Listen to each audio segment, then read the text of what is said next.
Welcome back to the Fourth and Gold NFL podcast. We're at week 6. Week 5 was crazy. We thought it was going to be crazy, but Paul, you stuck to your courage of convictions with your picks, and you definitely had the reward for that. So well done on your picks this week. Week 6, we kick off Thursday night football. Eagles at the Giants. The Eagles, they kind of blew that game against the Broncos 17-3 in the fourth quarter, very quickly turned into 21-17 in favor of the Broncos. They only ran it 11 times in the game, so the Broncos forced them away from their identity. And I'm sorry to say it, the Eagles aren't going to win many games if Jalen Hurts is throwing 38 times with this very basic offensive scheme. You're effectively going to be running the same plays over and over again. And perhaps that's what happened in the fourth quarter, that the Broncos were like, we've seen this before. We know what's coming. They've got to expand the offense if they're going to pass at that level. Or just stick, you've got to stay true to your identity. I don't think the Lions, if they played the Broncos, would run it 11 times. They'll keep persevering. So the Eagles have an issue because they have not really got Barkley going this year, which is interesting. In any game, he's had some production, but nowhere near the heights that we saw last year. But on the flip side, they're playing the Giants, who had a bit of a come down this week with Jackson Dart. 2 interceptions. As a whole, the team had 5 turnovers. Can't win many games doing that. No Malik Neighbors, as we know. No Darius Slayton either this week. So who's the deep threat? I don't think they've got one. What does that mean? I think the Eagles will be able to hone in on the short passing game and the running game, which with Scatterboo and Dart, who loves to take off, that's going to be the focal point. Can you stop Cam Scatterboo? Can you stop Jackson Dart from breaking the game? I say they can this week. I feel like this is a bounce back game for the Eagles. And Saquon hasn't been back to MetLife. He was meant to return to break the 2,000-yard record. He did not do that. So this is the first shot he's had since leaving the Giants. Maybe this is the week that Saquon goes off. And last point, Jackson Dart was on the injury report with a hamstring issue. He was limited yesterday. He was at full practice today. That's a bit scary, being a hamstring. I don't know what could have changed within a day, but that's just one thing to watch out for if you're going to go dart rushing, which I probably will be. So my takeaway from the Eagles against the Broncos is that the media and the narrative from coming out of the Eagles-Broncos game is all about the Eagles. And I saw very little or not as many stories about credit to the Broncos. They went into the house of the defending Super Bowl champions, and Denver, if you watch that game back, they played man to man to start the game. And then they were like, okay, look, AJ Brown's like 240 pounds. Like, that's like, doesn't matter who you man him up against. Like, it's a physical mismatch at corner. So, and in the second half, they went to zone coverage. So it made it more confusing for Jalen Hurts. And also the Eagles had that narrative before about AJ Brown's unhappy, about his lack of love. And of course, then the Eagles threw it 38 times. Like, okay, maybe get AJ Brown involved because he should be involved a little bit more. But what got you to the Super Bowl last year was your devastating running game. And the combination of that with the 2 receivers that you have. So I don't like that it was about the Eagles. I think it should be about the Broncos and what they did, the kind of in-game adjustment of this is not working. Because we've seen the Eagles, they made the in-game adjustment against the Rams, like about halfway through that game at halftime, to well, the Rams corners are small and they're not very good. We're going to throw it up to AJ Brown. Denver, on the flip side, made the adjustment to go to zone coverage, which makes it a lot more confusing for Jalen Hurts, who's not a traditional drop back, read the defense kind of a quarterback. But if you give him man to man with AJ Brown, it's pretty easy to read, right? He's really big. He's not so big. And if I see a slight little gap, I'm going to throw it up to him. And of course, they did because of AJ Brown being not so happy. Anyway, that's my little rant over about the Eagles against the Broncos. This game should be straightforward, and I think it will be, but not in a conventional sense, in a kind of Eagles slow, suffocating kind of a way. I think they'll just lean on the Giants and just wear them down. And I think they should go back to a more balanced offense involving Saquon. Yeah, he's going back to New York. He's going to love that. He's going to love sticking it to the Giants if he's involved, if his number is called often enough. And that's the thing with the Eagles is like, yeah, you talk about like, oh, the simplified offense.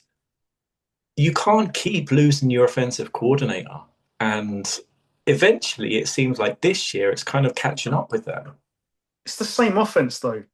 Every year, it doesn't matter who the coordinator is.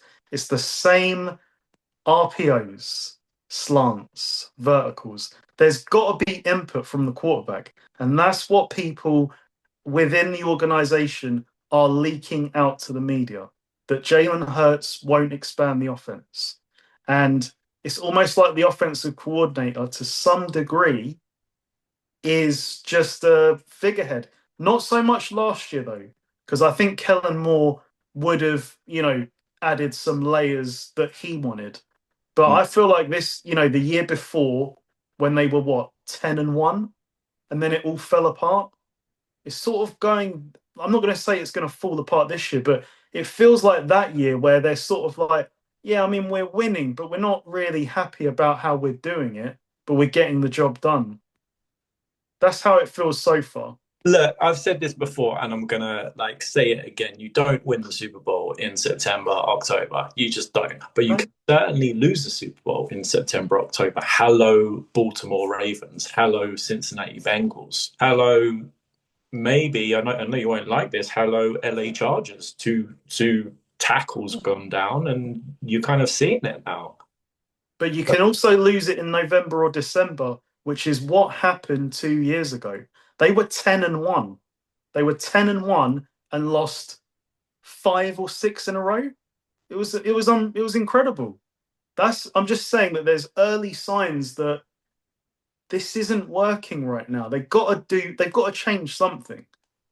Yeah, but the regular season is for figuring out who you're going to be in the playoffs. Right. And let's see what kind of team arrives in the playoffs. I mean, for the rest of the NFC, you being a 49ers fan, you'd be absolutely delighted with the Eagles having problems in November, December, and then either not making it or making it as a wild card into the playoffs. You don't want to go into Philadelphia in the playoffs. You definitely don't want that.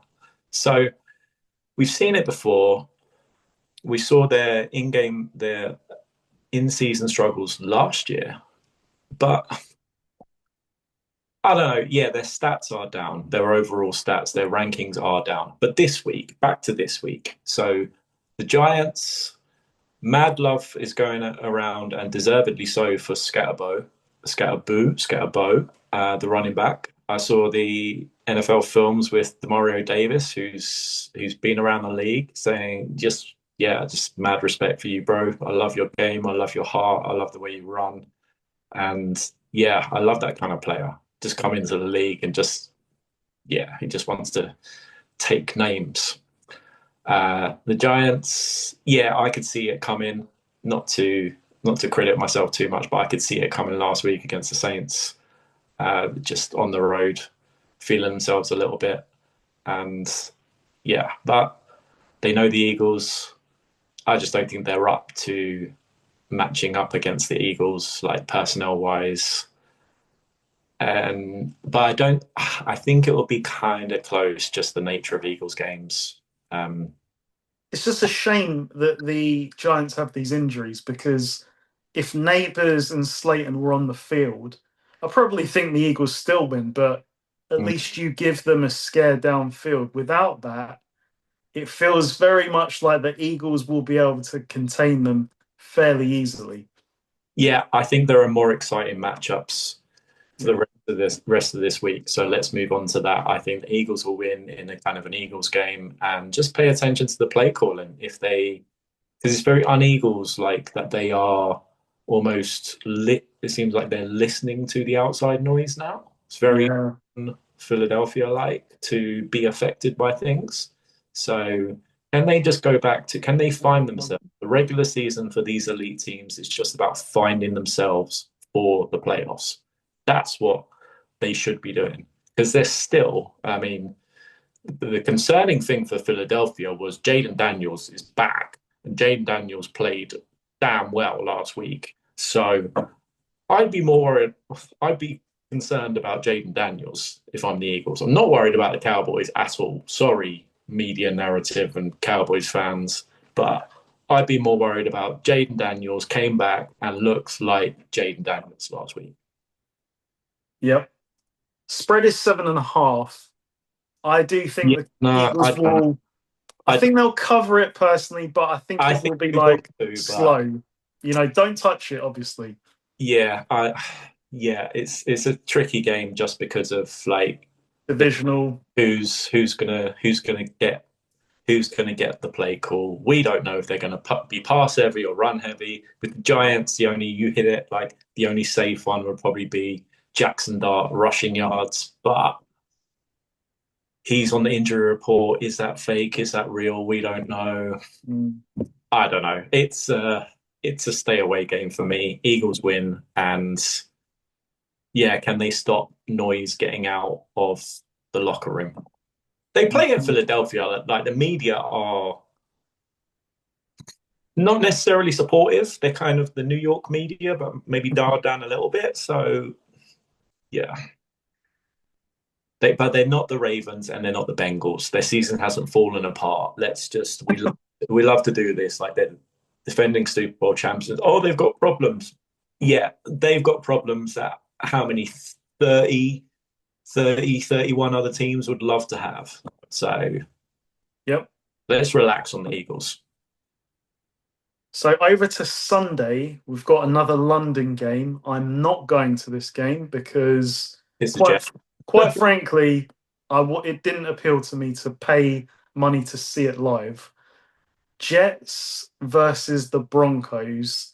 The Jets are the only winless team left in the NFL.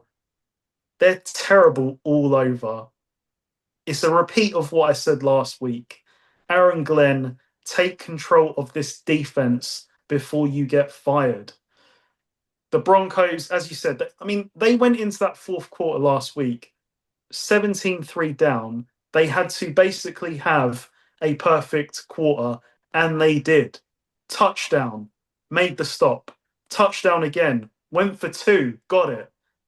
Made another stop, kicked a field goal, and then they played prevent on the final drive and they got it done. So that was pretty much a near perfect quarter to steal the game. They won't need to steal this game. I think this will look a lot like their game against the Bengals, to be honest. Plain sailing. Let's try some new things out with RJ Harvey to see if they work. Unless they have a real flat performance because they're crossing the pond. I don't see it. I think Broncos win. The spread is 7.5. Broncos cover. The Jets will win some games. I don't think it'll be this week. So the Broncos, back to the Broncos Eagles. So the Broncos, when they went for two, right? they went for two, and then, as you said, they then got the field goal. So then they're up by four, not up by three. That turned out to be huge. That's almost genius. Like Because they'd only be up by two if they didn't get it and got the field goal. but the aggressiveness to like, Yeah. there's field goals now are, automatic, or if they're not blocked. We've seen a lot of blocks, but going for two meant that the Eagles needed a touchdown on the last drive. And they were in field goal range. So Yeah, it was huge. because now with the new kickoff, like field goal range is what? Like you need 20, you need 30 yards off straight off the kickoff. You need 30 to be in field goal range. So really aggressive play by the Broncos. Loved it. Absolutely love it. And yeah, this week could be weird because it's in London, because of the time difference. We never know. We only seem to find out like after the event who came early, who came late, who's adjusted. The only one we knew for sure was the Vikings because they were already over here. I don't believe they went home. That wouldn't have made any sense in between the Dublin and then the London game. Like the Vikings only just scraped out a win, like here against the Browns in the last seconds. So yeah, these London games can be weird. They generally favor the favored team. And of course, the Jets are not the favored team. The Jets will win games. And like you said, Glenn needs to get a hold of this team. But similar to Pete Carroll, okay, Vrabel's slightly different because he's just had, it seems like, a more immediate impact. But these teams, if you think of the Raiders and the Jets, like the dysfunction and the problems within the organization are kind of deep. So it's going to take a while. And Jets fans just like, yeah, I know you're hurting and you've been hurting for years and years. But if you decided that he was the guy, then he's still the guy now because it's going to take him a while. Maybe he did make the wrong decisions on his support staff, but then learn through that with him. Let him hold his hands up and say, okay, the DC was a mistake. He's gone. I'm going to do it myself, or I'm going to bring in like my guy. Yeah, because he looks like defeated already. He looks very sad there. It's like, I'm putting up with this. I'm putting up with these snap penalties and turnovers, but let's not overreact. This is the Jets. We have seen this for like decades. So if he's the guy, he's still the guy. Just don't bang on him so much. I don't think this game will be close. I think that the Broncos will just handle the Jets offense against the Broncos defense. Don't like that. I mean, so you've got Pat Surtain, play man to man this week. Tell him to just follow Garrett Wilson. Jets have got no number two receiver. And then their linebackers are really, really rapid. Tell one of them to just play spy on Justin Fields if he breaks contain and like runs out the pocket. It's kind of a simple game plan, but it's probably exactly what the Broncos are going to do. And the Jets defense is a big, big worry. I mean, the Dak Prescott MVP talk already. I mean, come on, seriously. Like, it's just utter nonsense. But, a lot of players might get MVP votes after playing the Jets. Yeah, I think Broncos will just slowly stamp on the Jets' neck, and eventually the Jets will have to tap out. And I think it'll be kind of a 2-score win. Yeah. And just to your point on the head coach, Dan Campbell, what was his record after 10 games? I think he had one win. So there's long since forgotten. Long since forgotten. He was a joke. He was apparently a joke. The kneecap talk. He was so much hate. All these ex-players and retired and talking, and some talking heads who have never played the game. It's like Dan Campbell was a successful NFL player for years and years, and that's just his style and respect to him. He didn't change. He came in and he was like, "This is me. Welcome, welcome to my world. Welcome to." And then you see him in the NFL, like behind the scenes footage, and he is that guy.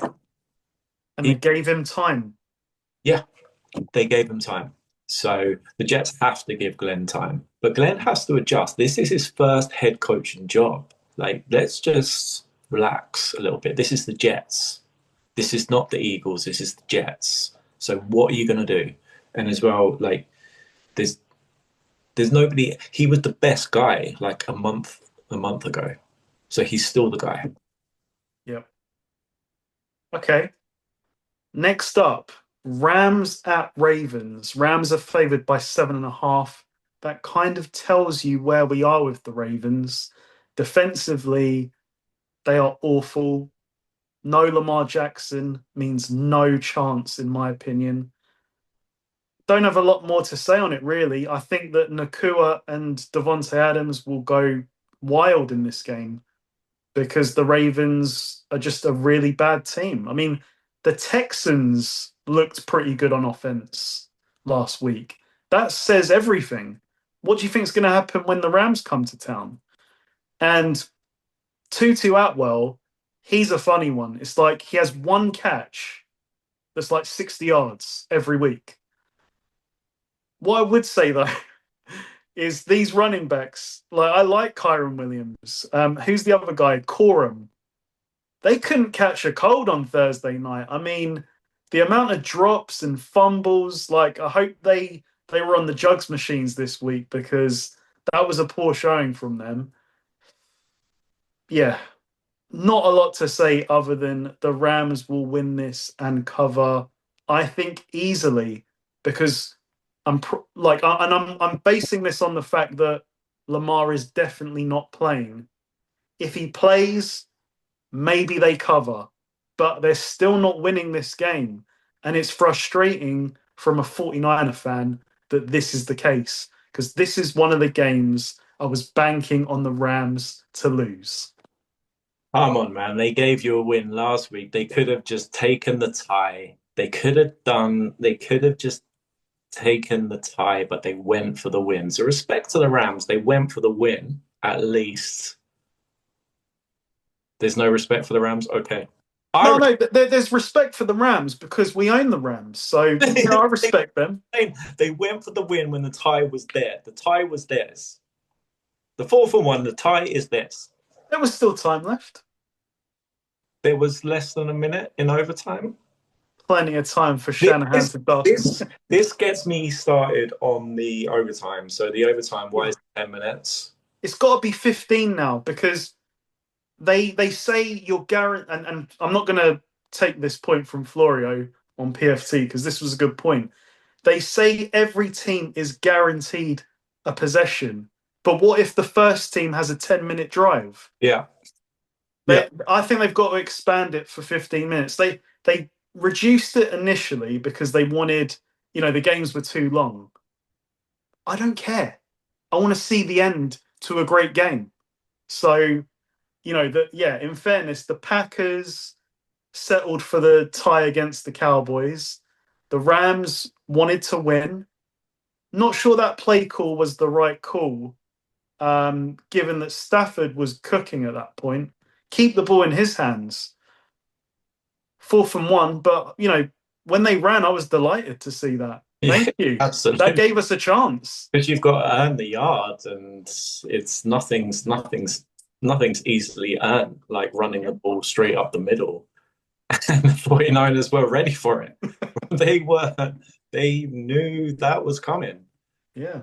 I'd be interested to watch back that play and go, if they had play action is hard from there. From under center is really hard just because of the amount of time. But if he had to come out in the shot, say if Stafford had to come out in the shotgun, I don't know if they had a timeout. If he came out in the shotgun, then the 49ers would be bricking it. Like, oh. Because bear in mind, 3 plays before that, he hit Tutu Atwell on that 40-yarder where he sort of spun left, and then threw it to the right into his basket. When that catch was made, I was like, okay, it Yeah. was a good effort, Niners, but fuck. I'm not, I follow the Steelers. They're my team, and I should. I've said this to the both of you before, you and Rob, like, because you've always asked me, like, do I hate the Ravens? No, I respect the Ravens. Yeah. I don't like the Browns, but I respect the Ravens just because they play hard, they're well run, they're usually coached well. But this year, yeah, they've got injuries, but they seem to be completely falling apart. I mean, before, when Lamar was healthy, they were right up towards the top of the NFL in terms of points scored, but they were also right up towards the top of the NFL in points allowed. And that's not Baltimore. This is not, this is a very strange Baltimore team. And some teams can cope with injuries, multiple injuries, but the Ravens just seem to be completely falling apart. And Carl Van Noy's on this week just saying that, we've got to front up, we got to make plays. And he called himself out. He said that's me included as well. And that's very, very strange for Baltimore. I don't like seeing the Ravens struggle because the NFL, not to be too philosophical about this, but the NFL is better if Baltimore are a good team because they are like a very entertaining team to watch in normal circumstances. So last week was weird. This week will probably be weird too, unless they've had some massive soul searching this week within that locker room. But they're missing a lot of guys. I mean, take 6, 7 Pro Bowlers out of any team, and you're going to struggle. But the Texans just completely came in there and just did whatever they wanted on offense. And I don't know. So I think the Rams are just going to have an absolute. They're going to have a very good day. Yeah, and until I see a change, and until Lamar's back at quarterback, I can't pick the Ravens, so I'm just going by the Rams. But I'm not. Just to repeat, I'm not glad that the Ravens are going through their struggles because it's not good. Like seeing a team down that decimated. Yep. And for the Steelers, we'll get to them. Your Steelers need to keep winning now while this is going on because I've seen Lamar will be back. the memes online like this is possibly the best bye week in history for any team because everything went in the Steelers' favor, and then even when the games were finished, Joe Flacco went to the Bengals. It's like just an added little bit of there you go. For the Steelers, like wow. We will get to the Steelers. So next up, Cowboys at Panthers. What are your thoughts on this, Paul? So I'm going to stick to what I said pre-season. I said that the Cowboys would drop this game, and I'm going to stick to it. Panthers. So the Panthers, they're a very strange team. They're like they had that crazy game against Penix where Penix showed nothing. Then they were down big to the Dolphins, and the Dolphins kind of fell apart. And then they got absolutely crushed by the Patriots on the road. So they seem to be a different team on the road versus at home. Are they still batting 100 at home? Sorry, Yeah. batting 1,000 at home. Yeah. So that game last week was at home against the 2 Dolphins. and 0. But they're 2-0 at home. Yeah. Yeah. Cowboys, grass turf field. Yeah. This I'm gonna be brave and pick the Panthers because this is the kind of game that I've seen the Cowboys lose when they're feeling themselves. Dak Prescott's interviewed. I mean, it's almost embarrassing. He's been interviewed after the Jets game saying, "Did you hear the chants for MVP?" And he says, "Yeah, well, my ears were." It's like, come on, man. Like, just he should even call it out and say, "Come on, guys. Like, it's week 5. Like, it's the Jets. Like, well, he shouldn't maybe say it's the Jets, but we've got a lot of work to do, and they have a heck of a lot of work to do. So Cowboys feeling themselves, what tends to happen? Yeah, they Right. burn themselves. So just based on just the gut feeling, based on watching a little tiny bit of football over the last, I don't know, 20 odd years, I'm going to say the Cowboys feel themselves go in there and get smacked in the mouth by their ex running back as well, Rico Dowdle, who had 200 yards last week against the Dolphins. So he's going to be motivated. Cowboys defense is still the Cowboys defense. And the Jets had their massive struggles early game. And then, yeah, the Cowboys played prevent and the Jets kind of had some garbage time. But I still don't trust the Cowboys defense. Panthers, different team at home. And just a gut feeling, I say the Panthers maybe cause an upset. And I think it would be an upset. Yep, it would be an upset. The Cowboys are favored by 3. It'll be interesting to see what happens because Chuba Hubbard could make this game. After last week, though, you're thinking maybe sit out for one more week or at least be in the rotation with Dowdle Yeah. because you can't really sit Dowdle after a game like that. No, no. And it sends the wrong message as well. Yeah. At least, yeah, like you said, if he's Hubbard's fully healthy, then split carries. I can't help, though, but feel like the Dolphins lost that game more than the Panthers won it. Yeah, So but you still got to win the game. you still got to win the game for sure. I just sense that this is going to be another Stat Prescott type of game where can the Panthers put 2 wins back to back? Not sure. The Cowboys haven't done that yet either, though. But I think I'm going to lean with the Cowboys because, yeah, this is kind of Dak's playground. He loves going to places like this and he loves to front run and MVP, MVP bullshit. Like it's ridiculous. You're right. It's embarrassing. Has anyone But checked Cowboys' record? Like MVP? I mean, and well, look at his stats. Look at all those empty calorie yards he's put up, and then the yards that he's tacked on against the Jets. Like, come on, it's a joke. show me division titles, show me playoff wins. Like, Exactly, exactly. So yeah, I'm gonna pick the Cowboys because I just think that this is going to be one of those games where they front run. And yeah, there is the danger that they are feeling themselves. They underestimate the Panthers. I just can't trust Bryce Young and these Panthers to win back to back yet. That's a bridge too far for me. I think at this point I'd predicted them being 0-5, so they've done well to get to 2-3. Yeah, I'm going to say Cowboys win. Right, next up, this team. Wow. Cardinals at the Colts. I don't really know what to say about the Cardinals. What unfolded late on in that game that they were up by 15, 14, something like that. The rookie running back, sorry, not rookie, but like the stand-in running back who drops the ball at the 1 yard line. Like, why is this a thing? The Colts did it as well against the Rams, and they just never recovered after that. And just stupidity unfolded.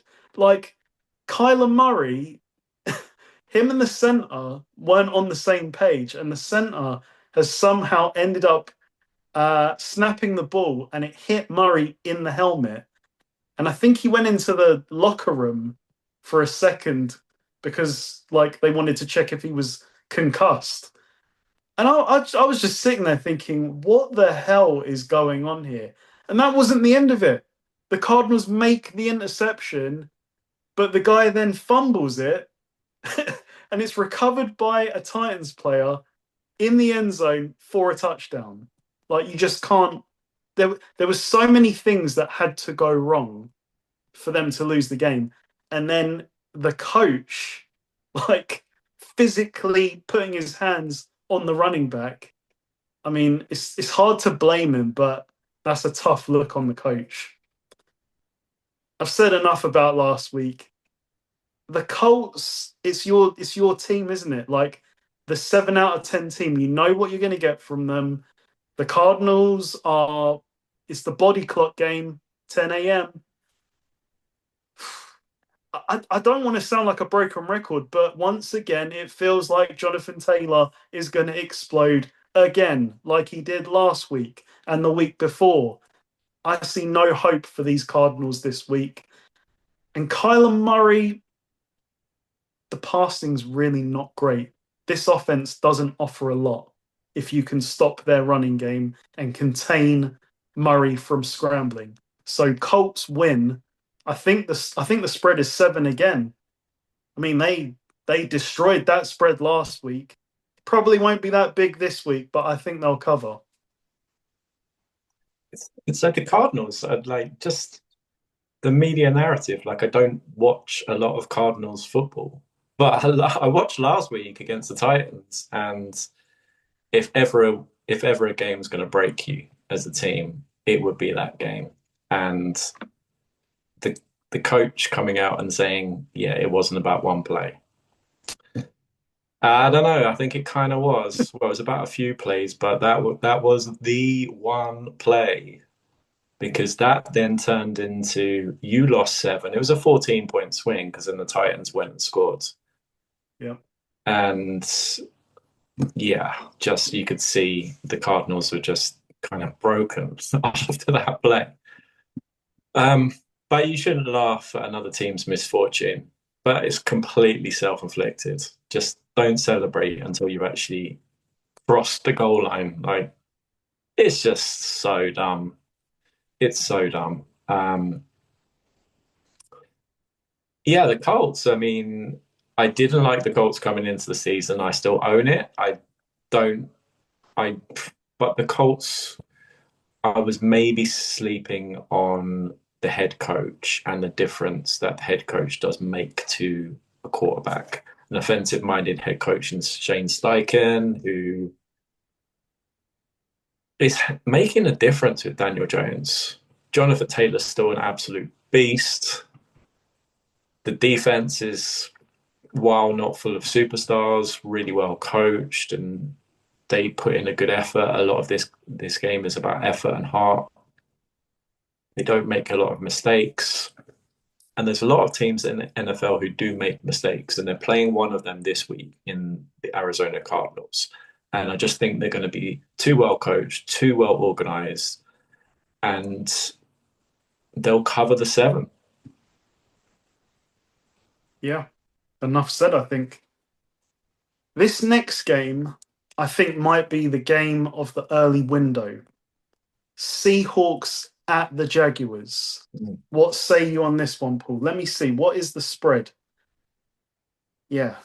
The spread is 1.5 in favor of the Jags, who are at home. Yeah, I quite like both teams because both teams seem to be pretty well coached and organized so far this season. The Seahawks involved in an absolutely crazy game last week against the Bucks, where they were up late. I mean, that game was just crazy. Like, and it's not all about the quarterbacks, but the quarterback played damn well last week. Baker and Sam, both ex-Panthers quarterbacks. But the Jags, the Jags are kind of doing a reverse of what you would expect. They're not being explosive on offense, but they're being pretty well organized on defense. And I don't know. I think that Sam Darnold is greater than Trevor Lawrence, but I think there's a slight edge for the Jags defense over the Seahawks defense. Seahawks going cross country. I really like both teams. I'm just excited to see what both of these teams can do moving forward. I think they'd be exciting if they make the playoffs, and I think it's good for the NFL to have new teams in the postseason. Uh, got to pick someone. I'm going to pick Seattle. like to go. I don't think they're going to be affected by traveling cross country, and I think they've got a greater offense than the Jaguars.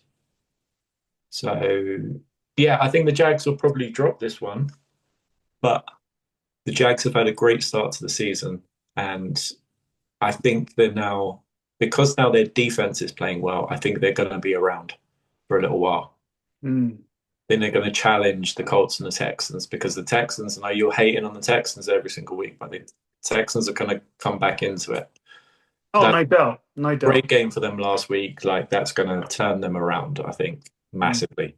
Big confidence boost. I know Baltimore are completely banged up, but this week I picked the Seahawks to go cross country and get a tough road win. Interesting. So the Seahawks, their defense is very interesting. It's very good, but they want you to think that it's difficult to gain yards on them. And if you play into that trap where you're sort of like, we have to throw underneath because every yard is going to be difficult to get, that is where they thrive. Like, that's where they'll jump routes and get the interceptions. But I've noticed this year, the way to attack them is to attack them deep because once you get that deep connection going, that's what puts them off balance. We saw it in week one with Ricky Pearsall. Pearsall was burning them, and again last week with Abuka.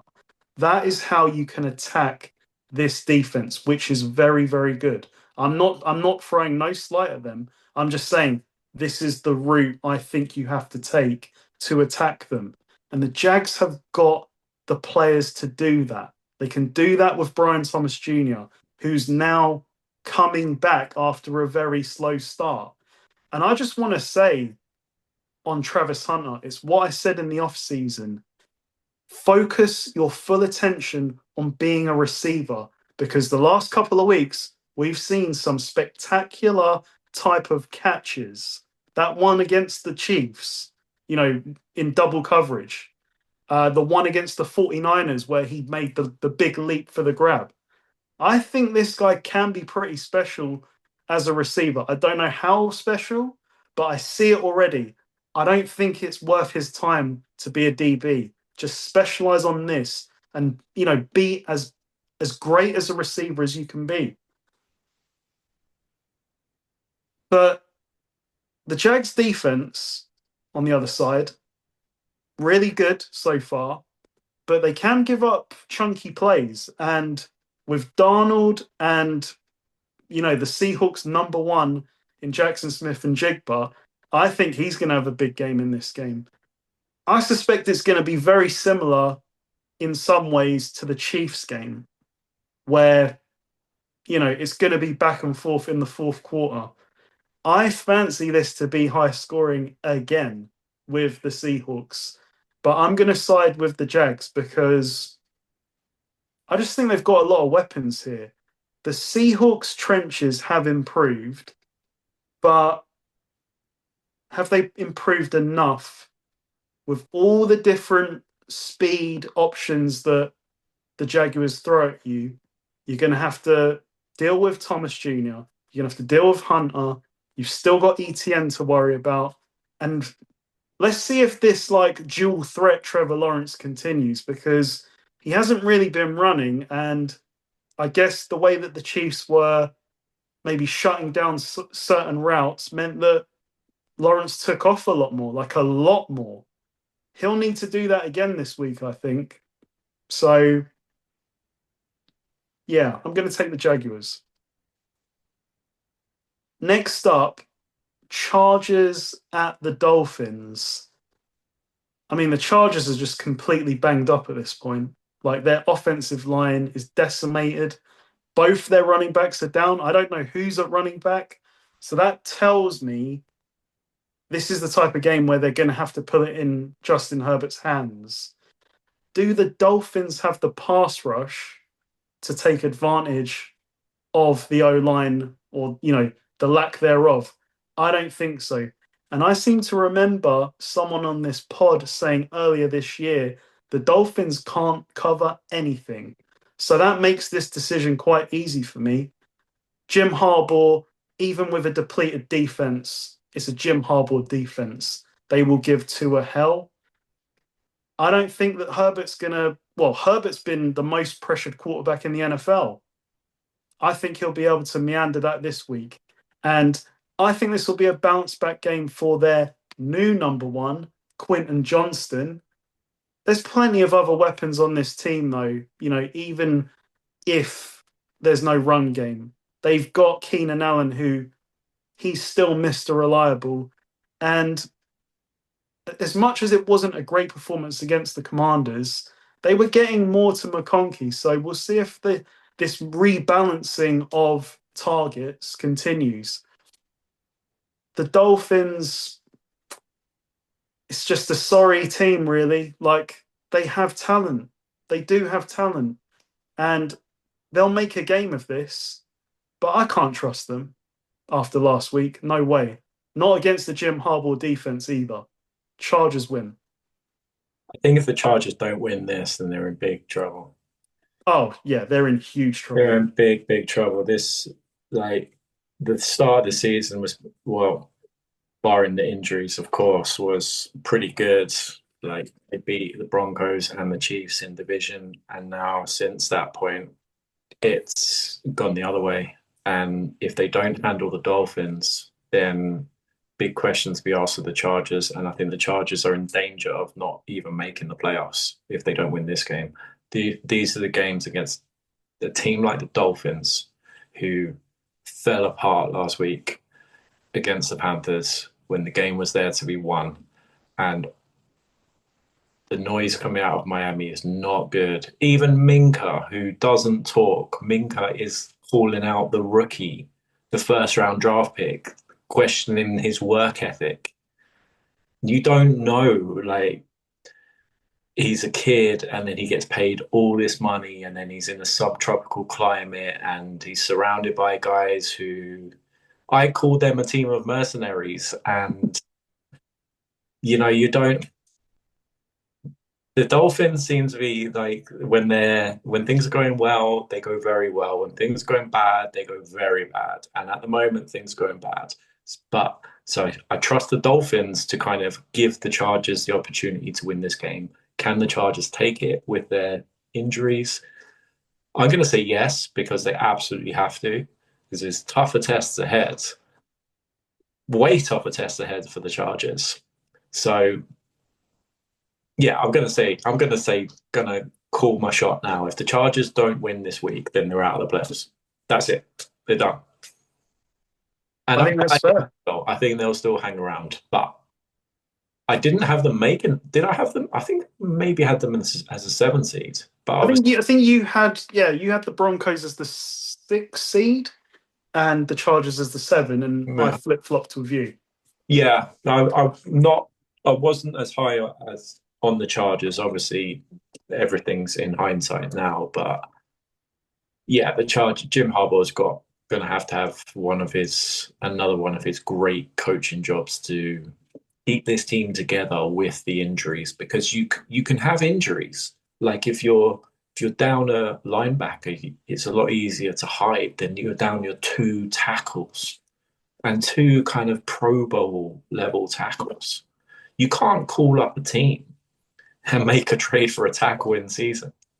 And the guard is out this week potentially. And with the Jim Harbaugh team, I mean, it's kind of important to have a good offensive line. So, and you said about the running backs as well. I think the Chargers are in trouble, but I think they'll get away with it this week because it's the Dolphins. Yeah, and I agree with your point. If they can't beat the Dolphins, even with all these injuries, I know it's going to be a hard road to even make the playoffs. They are 3-0 in division and 0-2 out of division. So but that it's has to only going to change. count if they have the record at the end of it. They could be 6-0 in division, but if exactly, they're 0-2 out of division right now. So if that becomes 0-3, Houston, we have a problem. Okay, on to the next game. The Browns at the Steelers. Take it away, Paul. So the Steelers, I touched on it earlier, had a historically fantastic bye week, being off, not having a huge amount of injuries to worry about, the rest of the division losing, Baltimore still having the amount of injuries, and Baltimore calling out each other. Browns dropping a game late that they had a great chance to win as well with the rookie, and the Bengals trading for Joe Flacco. So the Bengals could have been aggressive, gone for Cousins, or I don't even know the other kind of options out there, but there are some options surely better than Joe Flacco. I don't get it. I know we're talking about the Steelers Browns, but I don't get it for the Bengals. Like Joe Flacco can't move, and your O line is not good. Your O line's a complete disaster. But anyway, that's the Bengals. So yeah, the Steelers had a good bye week.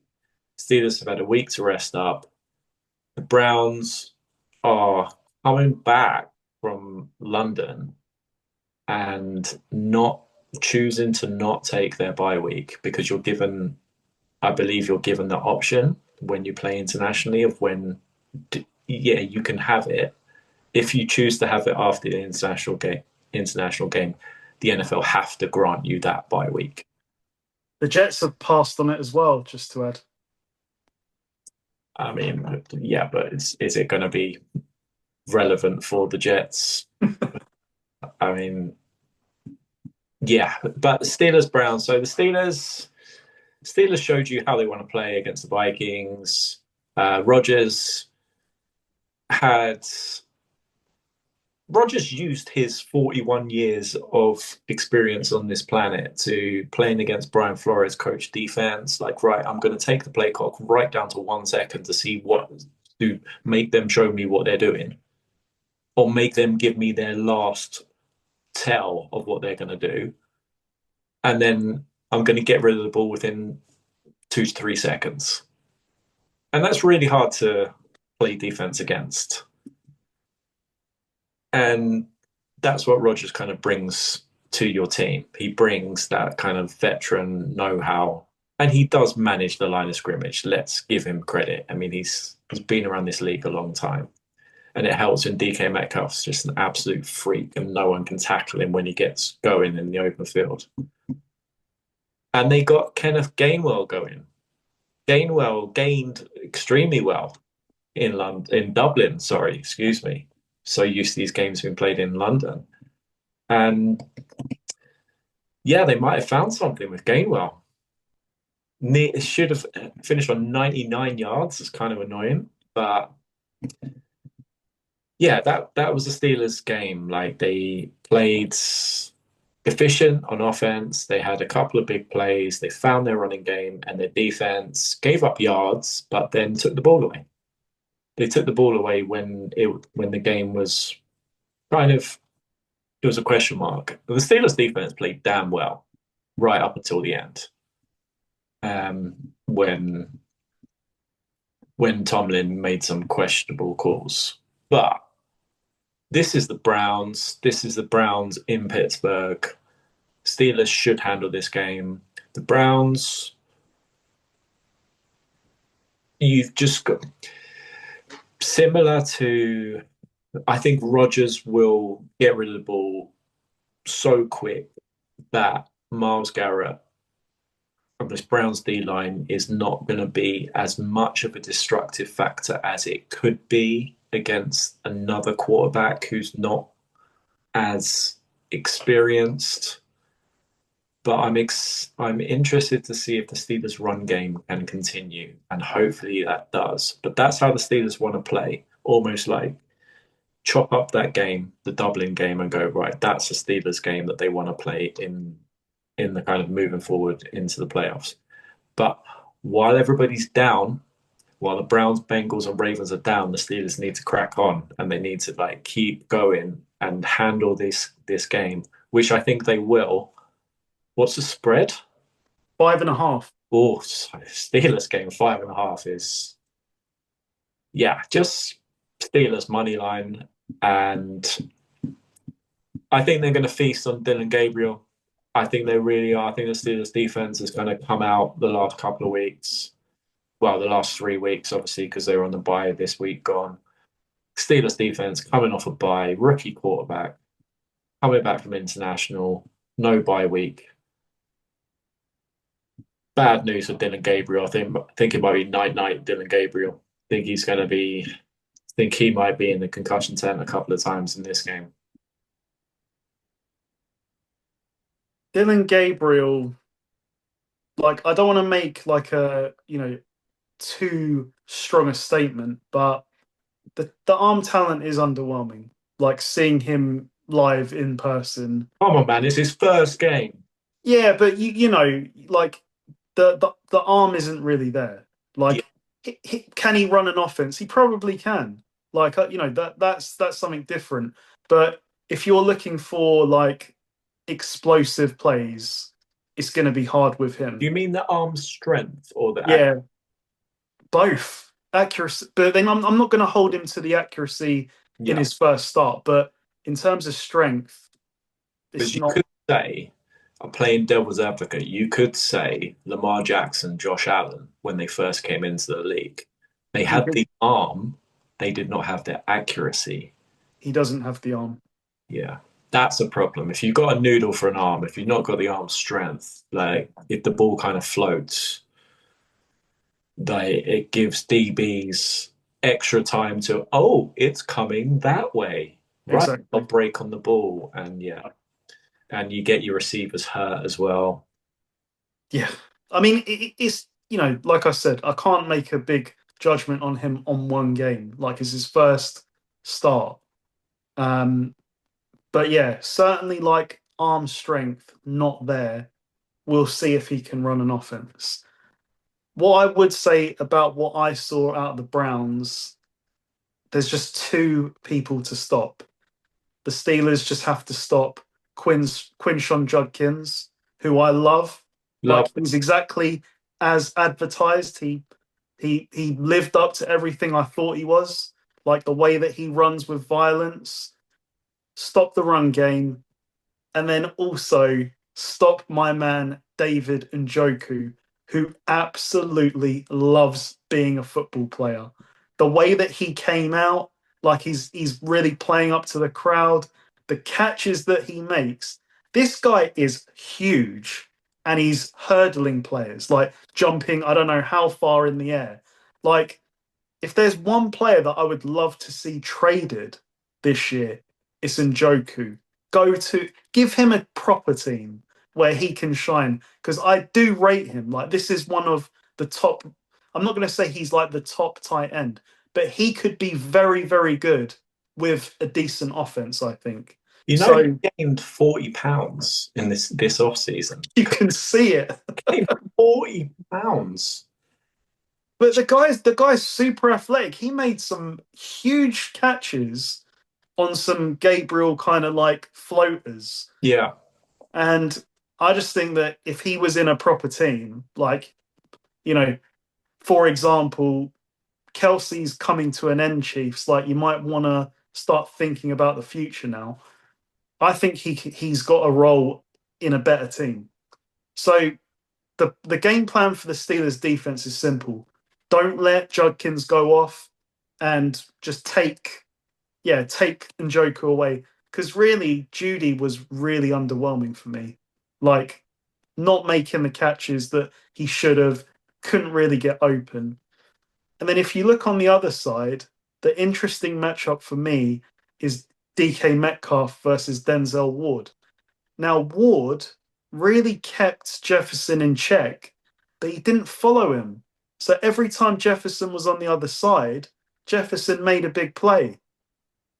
That has to change this week, I think. I think Ward should follow DK Metcalf because, with all due respect to the rest of the receivers on the Steelers team, there's no one that really, really scares you like Metcalf.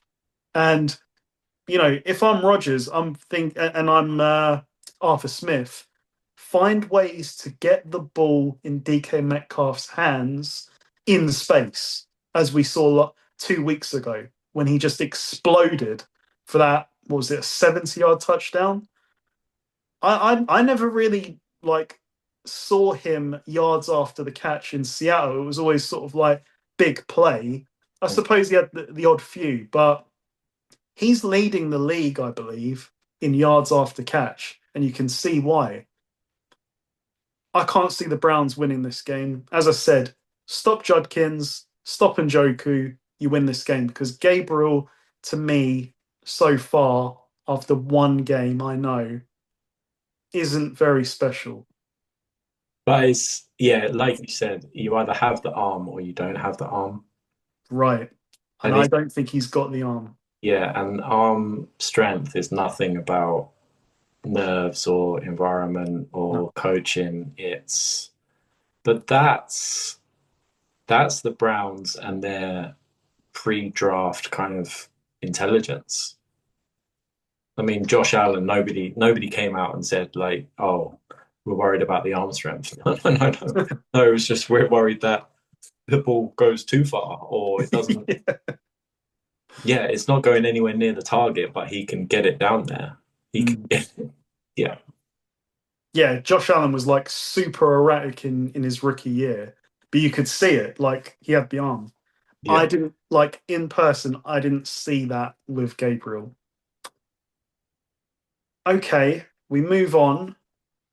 This is a game that I must admit I don't have a great deal of interest in. It's Patriots at the Saints. The Patriots caused an upset on Sunday night. They played very well. Diggs' extra motivational game against his former team came to play. We'll see if that's going to continue. Drake May had a great game, extended plays, made some, circus like plays. But then on Monday, I started to see headlines like the Patriots have found their Josh Allen.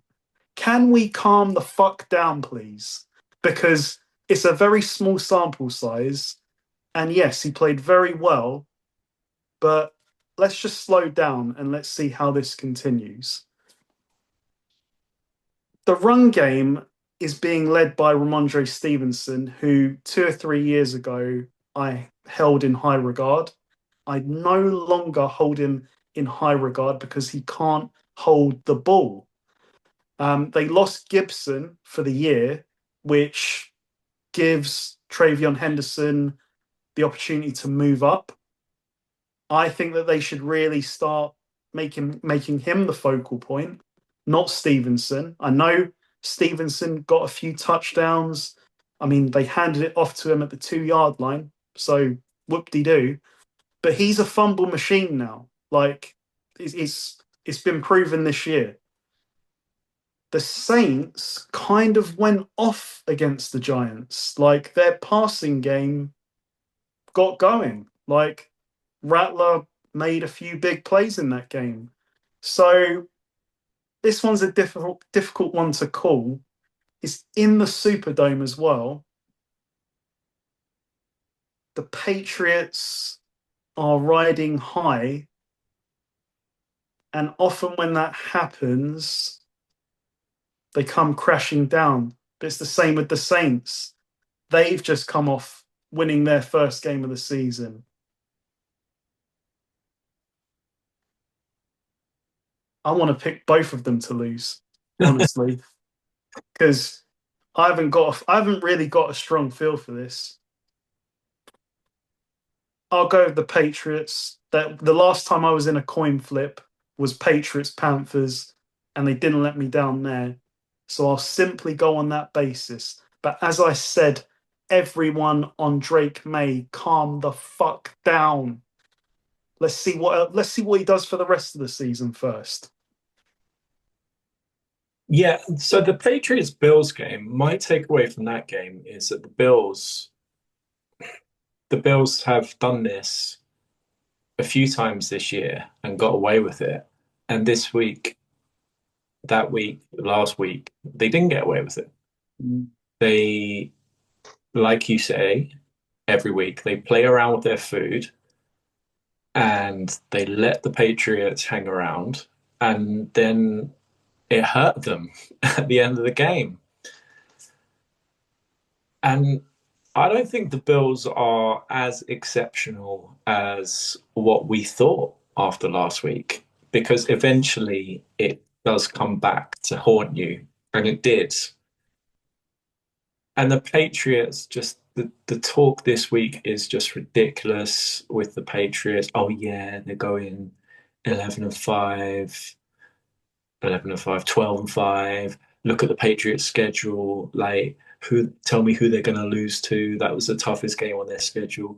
Okay, they've got an easy schedule, at least on paper. But you know why it's an easy schedule? Because last year they sucked. And this year, yeah, they've. Okay, so the biggest signing that they made this offseason was Mike Vrabel as the head coach. And it looks like he's made a difference. But this is a team, they still, week one lost to the Raiders. That's not aging. So, and they lost to the Steelers because they completely outplayed the Steelers, but they had those 5 turnovers. Couldn't hold on to the ball. You said it from Ron J. Stevenson. He's not holding on to the ball. Drake May wasn't holding on to the ball that game against the Steelers. And I think this is kind of a Saints game where the Patriots are feeling themselves. They're going into a dome. It's going to be loud. I don't know. Again, gut feel, I'm going to say that the Saints upset the Patriots and they cause, I think it would be a slight upset. I'm not getting carried away with like the start of the season. I didn't think the Saints were as bad as what people were saying. There are worse teams in the NFL than the Saints. And I think everyone's getting slightly carried away with the Patriots.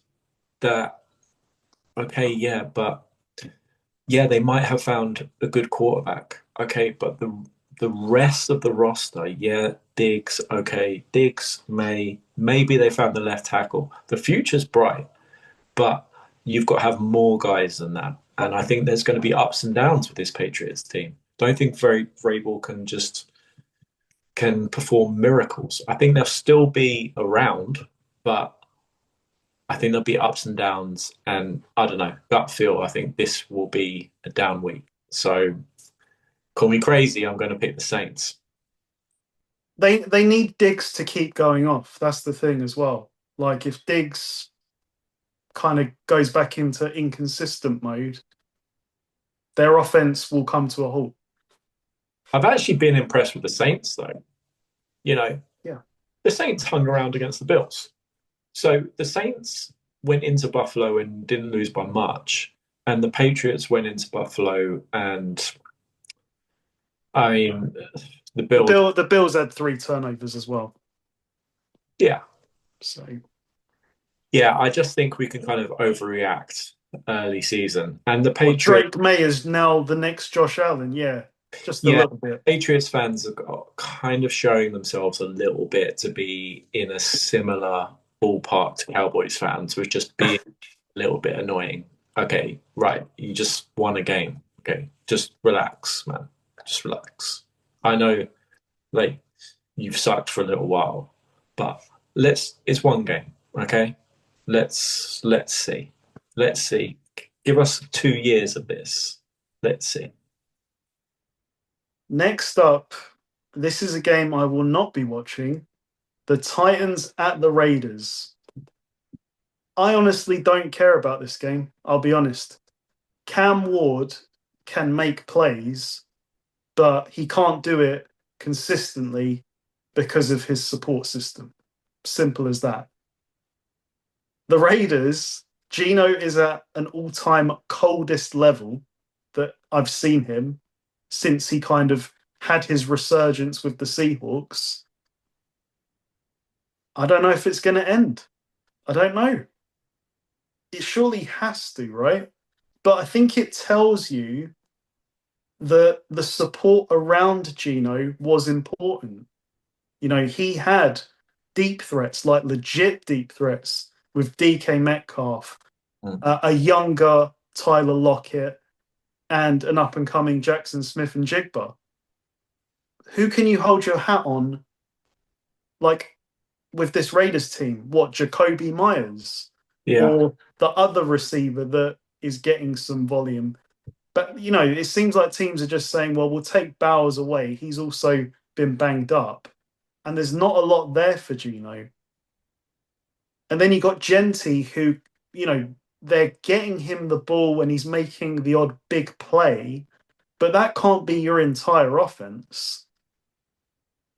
But then I look at the Titans and I say, really, I know they won the game and you have to win the game, but the Cardinals lost that game. Like the Cardinals should have been three scores up. It's not like a Titans, DB made an unbelievable, forced fumble.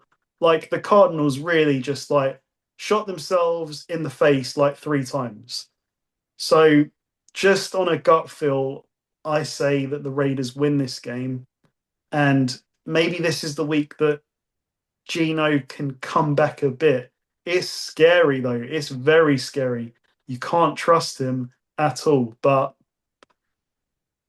yeah, like the Titans should have been three scores down in that game. And I know that the Raiders lost by 1,000,000 points, but I trust Pete Carroll more at this stage than a very young Titans head coach. So I'll roll with the Raiders. Yeah, the Titans massively got away with one. Massively got away with one. And now they're not, they've won a football game. So yeah, they're not going to go 0-17. That's something to take from last week. And the Raiders won week one. So they're not going to go 0-17. But I there's very little time left for Geno Smith because it's with Pete Carroll. He's been coached by Pete Carroll before, and you can't keep making excuses for him. But what I wanted to ask you, he's your guy or your ex guy, Chip Kelly as the offensive coordinator. Is it his fault?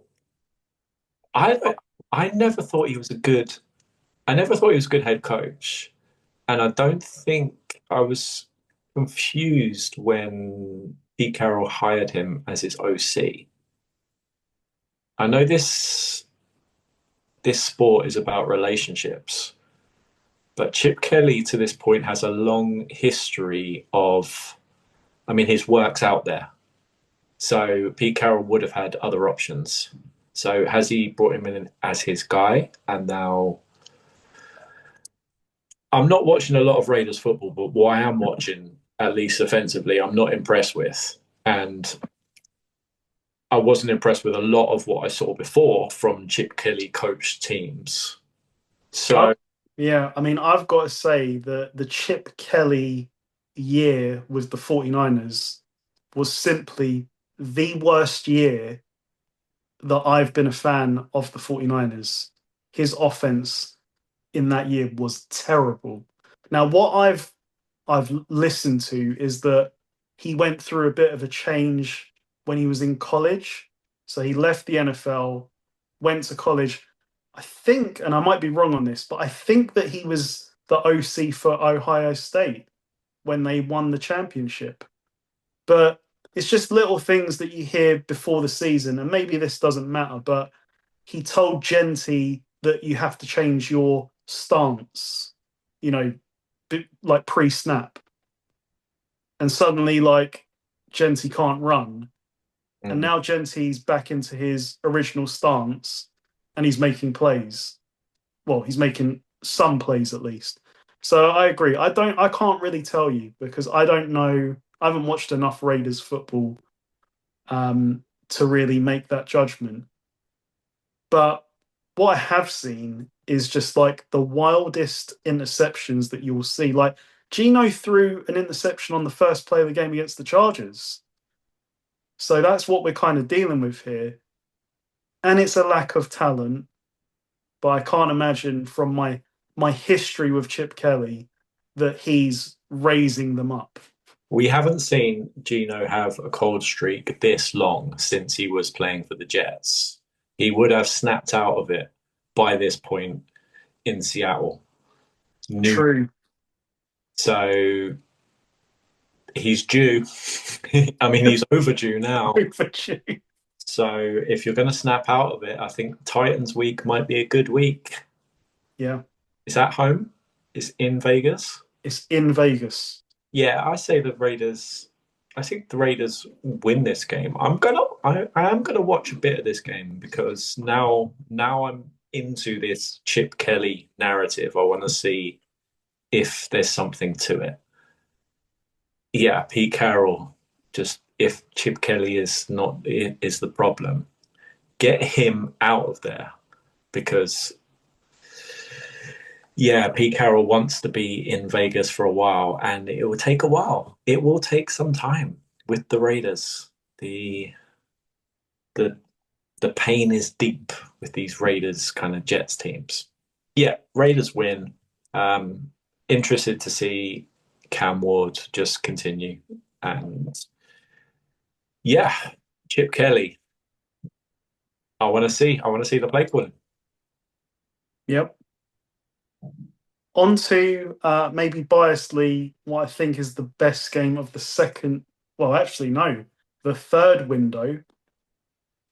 49ers at Buccaneers. Mm.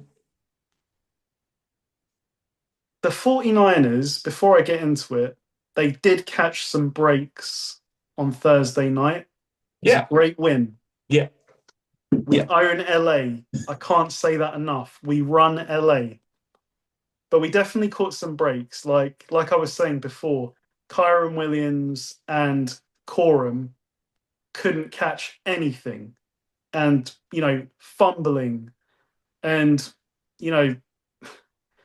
even us like forcing a fumble at the goal line. Like there was a lot of magic on the night that led to that win.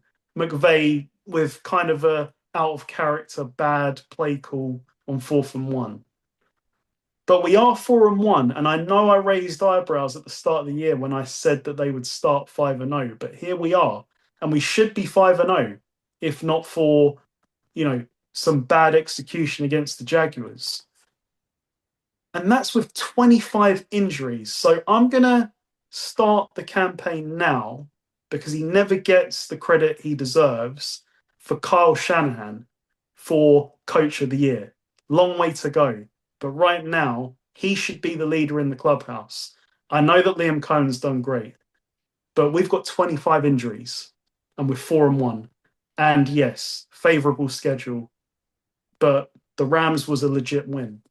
Now, Mac Jones is playing well. He played well again on Thursday night. Shanahan gave him a great scheme to begin with, though. Like there was a lot of 2-yard throws, yards after catch. Like we found that old magic that we used to live off. But later in the game, Mac Jones made some big throws, and the ex-Patriot connection with Kendrick Bourne, who had a redemption game after all the drops last week, went crazy. Like he had a career game. So I say that because QB1, Brock Purdy, and I know I'm going on a tangent here, but Purdy's contract, that trapdoor is coming. 18 months from now, the 49ers have the opportunity to exit that contract. So Purdy is going to have to earn it quickly because I think Mac Jones, and I know the talk this week, Mac Jones should start for the rest of the year. I'm not in that party. But what Mac Jones has kind of done is exposed this contract. Why, it's almost saying we don't need to pay Brock Purdy 53 million per year or whatever it is. Because we've seen him come out. Well, we've seen this year he hasn't played very well in the 2 games he's played, and he's been unavailable for 3 games. And in fairness to Mac Jones has outplayed him so far. And Mac Jones has now done it against a legit opponent. Yeah. Whereas Brock, even in that first win against Seattle, and that's a tough place to go, he really got bailed out by Jake Tonjes on that final touchdown. That should have been an interception, which would have been his third. This week, it's one thing to beat the Rams. We always beat the Rams. We own LA, if I have not made that clear. This week, we're playing the Buccaneers, and that is a completely different kettle of fish. Didn't you get swept by the Rams last year? We may have got swept last year Just with half a team. saying, Yeah, that's fair. Half a team. So you had a year off to own him. We had a year off. We leased it to them for a year while we had injuries. But if you look before that, I think we were 9-1. No, I'm not questioning the record. I'm just saying recent. I was just like short-term memory. Didn't they sweep you? Okay, yeah. Well, and just normal to finish service off, this year. We were up 21 in LA and we blew that game. No excuses. So a great record. I'm not doubting that. But this week, this is the Buccaneers. Now, the Seahawks were able to run a bit on the Bucs, which surprised me. I don't know if we'll be able to run because, right now, McCaffrey, there's no holes for him, if I'm honest. He's running for 2, 3, 4, but we're getting him involved in the receiving game. Well, your O-line sucks. The O-line sucks outside of Trent Williams, who he had a pretty good battle with first. It wasn't one-sided. I was worried for Mac Jones's life back there at some point. When he came off and was dry heaving on the sideline, and the throw he made. Sorry to cut in, but the throw he made when he was falling down and he couldn't even follow through with the throw, and the throw still made it to the target. What a warrior! What a guy! Yeah, do that. It was such a gutsy performance by Mac Jones. It was, and the worry is that Purdy's got turf toe, and Mac Jones has a knee issue. Yeah, where apparently he's gonna have to manage for the rest of the season. So it really would not surprise me if we end up seeing Adrian Martinez at some point, who is our third string quarterback. The Niners have got to sort this offensive line issue out. Shanahan, he can cover a lot of things, but the offensive line at the end of the day is the offensive line, and we're bringing back haunted memories of that NFC title game. Do you remember the NFC title game? Oh. One of the biggest shit shows I've ever seen. It's the NFC title game. It should be, a huge spectacle, and it was just a complete joke. Over. McCaffrey playing quarterback at some point. Exactly. So, this week, can we run the ball? I say no. Kittle's probably not back. Pearsall might be back. Jennings probably not going to be back this week. So it feels like we're still catching up. And I fully expect us to lose this game, if I'm honest. We need a couple more weeks where we get Kittle back. We get Pearsall back. We get Jennings back. We may even get Ayuk back by then. And one person I'm really looking forward to seeing back is Malik Mustafa, whose practice window opened today, I believe. So again, a couple of weeks from now, I expect him to be in the Salah defense. But this game's going to come too early. Great that we beat the Rams. I will happily have that win. I don't see it this week. I think the Bucs have got too much. Baker and Ibuka have formed, a great connection already. We've seen Baker, and you said it before the season, 25-1 MVP shout. What has he done, with their injuries? Okay, they don't have 25, but Mike Evans is a big injury to them. And look what's happened. No change in direction. They've just fed Ibuka, and he's going off. They lost Bucky Irving last week. The good news for a 49er fan is I think he won't make it this week.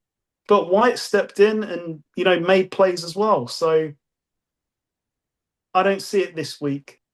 But if you offered me 4-2 with all these injuries, I'd have bit your arm off. So unfortunately, Buccaneers win. The spread is 3 in favor of the Bucks, who are at home. Yeah, this might be a reality check week for the 49ers. Yeah, I think this is tough for the 49ers. I think this is really tough. But if a team follows a narrative throughout the season, then it will be, if that continues with Tampa Bay, then it will be that they're down in the fourth quarter and Baker Mayfield leads the team to the win in the fourth quarter. And that's happened every week except they dropped one game this year, didn't they? They dropped Eagles. they didn't beat the Eagles, but he tried his best to bring them back into that late, and then he had, I think, the pick when. But they came all the way back in that game, but they were down big early in that game. Like if he doesn't have that pick, I know it's obviously easy to say, but if he doesn't, I think they probably win the game. So I think I mean I could be wrong with this, but the Bucks are 4-1, Yeah. and Baker, I believe, has led 4 game-winning drives. Texans, Seahawks. I mean, yeah, Seahawks, the Seahawks one, Darnold made a mistake, but you still credit Baker. they were down two. They were down. They Yeah. were down. Texans. Who did they play before the season? So they Falcons. lost to the Eagles. Oh, Falcons. Falcons lost on a field goal, but Baker put them up. I think that's right. We'll go back Yeah. and check it, but I think it's right for 4 game-winning drives. And if for the Eagles, it would have been 5 game-winning drives. And yeah, this is what annoys me about the NFL and the media and the Tampa small market. Like Baker doesn't get the love that maybe he should get Mm. because you said it. No, no, Mike Evans. Godwin's still not. Has he come back? But He he's came back, but it's his first game back after a long, long injury. yeah. No Bucky Irvin. No Mike Evans. It's just Baker Mayfield. He just makes plays. And yeah, he deserves more money. He's currently paid $30 million for Baker Mayfield. Right. 19th. He's just the competitor. He just seems to love it. He just loves it. Like, and yeah, this is tough for the 49ers. Yeah, I liked Tampa before the season because of everything that Baker brings and the talent on this roster. And I still like the Bucks. These guys are going to come back. They're going to be healthy before the end of the season, and the Bucks are off to a great start, 4-1. And when you win close games, that's a great sign for you moving forward. Like because then you've got experience of those kind of matchups Yeah. for the playoffs. How much do you learn by herb stomping a team early season? Exactly. You learn these kind of wins bring you together as a team. I really like Tampa Bay, but I also really like the 49ers. Me and you exchanging messages after the Rams Niners game. Like I loved that. I would have absolutely loved to have been a Niners fan. And yeah, you gloated in it a bit, but yeah, I would too. That was just a gutsy win on the road, division rival, quarterback. Like I said, thought he was going to die back there. Everything against you, and you pulled out the win. Credit to the Niners, like just effort, heart, everything, everything was there in that performance. And yeah, I think this is really tough though for the 49ers. Really, really tough. And I think the Bucks are going to cover. I think Abuka against the 49ers games don't follow conventional wisdom. Conventional wisdom would be that Abuka's going to absolutely feast on your corners. But 49ers games are just kind of a bit crazy. So, but I'm going to say that Tampa win and cover. I think the spread should be more than 3. Agreed.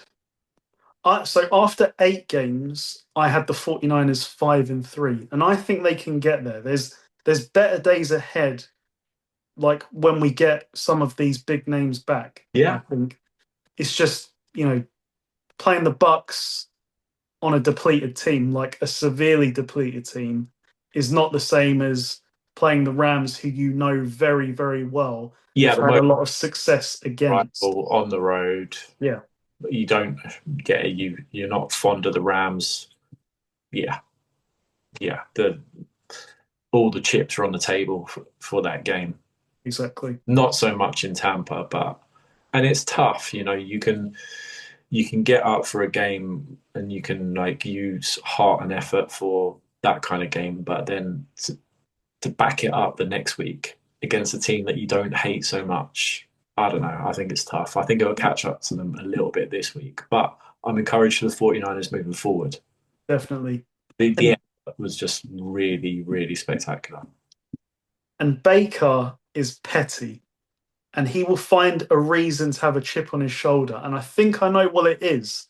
The last 2 years, the Bucks have played the 49ers hard and lost both games. So he will probably find motivation in that to make it third time lucky.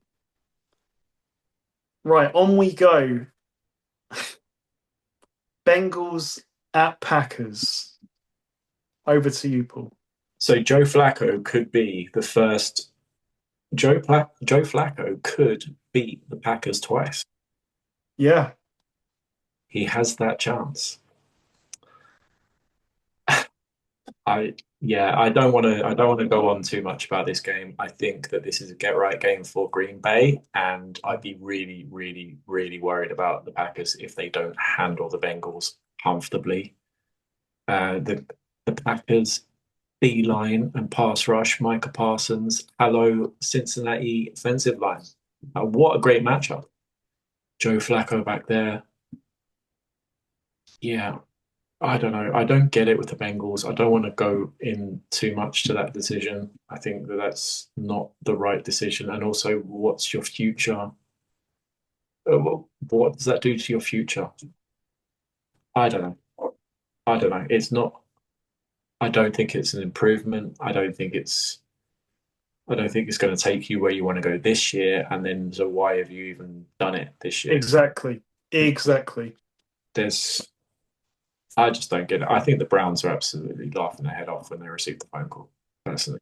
Like, I really don't get it. I've seen the fans' reactions. Like the guy's like dressing in different jerseys, and he's just laughing. And then the Falcons fans, like, has everybody like lost our phone number? Like, have they forgot? Our Cousins is still here. They're still trying to ship him, but Wonder how many years, because Cousins is in year 2 of a 4-year contract, but I can't imagine there's much guaranteed. So I agree. Like, you yeah, could have that called situation, Cousins. maybe the Falcons are just playing hardball. They're holding on to him until the trade deadline, which is in November, in early November. Maybe Would, there'll be would, more. would you have gone for Wilson over Flacco, or again, it's kind of the same I thing? wouldn't have gone for either of them. I would have just Yeah, held with Jake Brown and tanked, take the high pick. just have a bad year. Yeah, Have a bad year. But Joe Flacco is not the one. Um, no. 1 week to get ready for Green Bay, but the Packers have been involved in a couple of stupid games recently. Browns, Cowboys. This game's in Green Bay. It's at Lambeau Field. Yeah. Wow, Joe Flacco. I mean, I know he's a veteran, but what a start. What's the spread in this? You don't want to know. I mean, it's one of these again. It's got to be 14 and a half. wow. That's a lot. It's a lot for a Packers team who play with their food.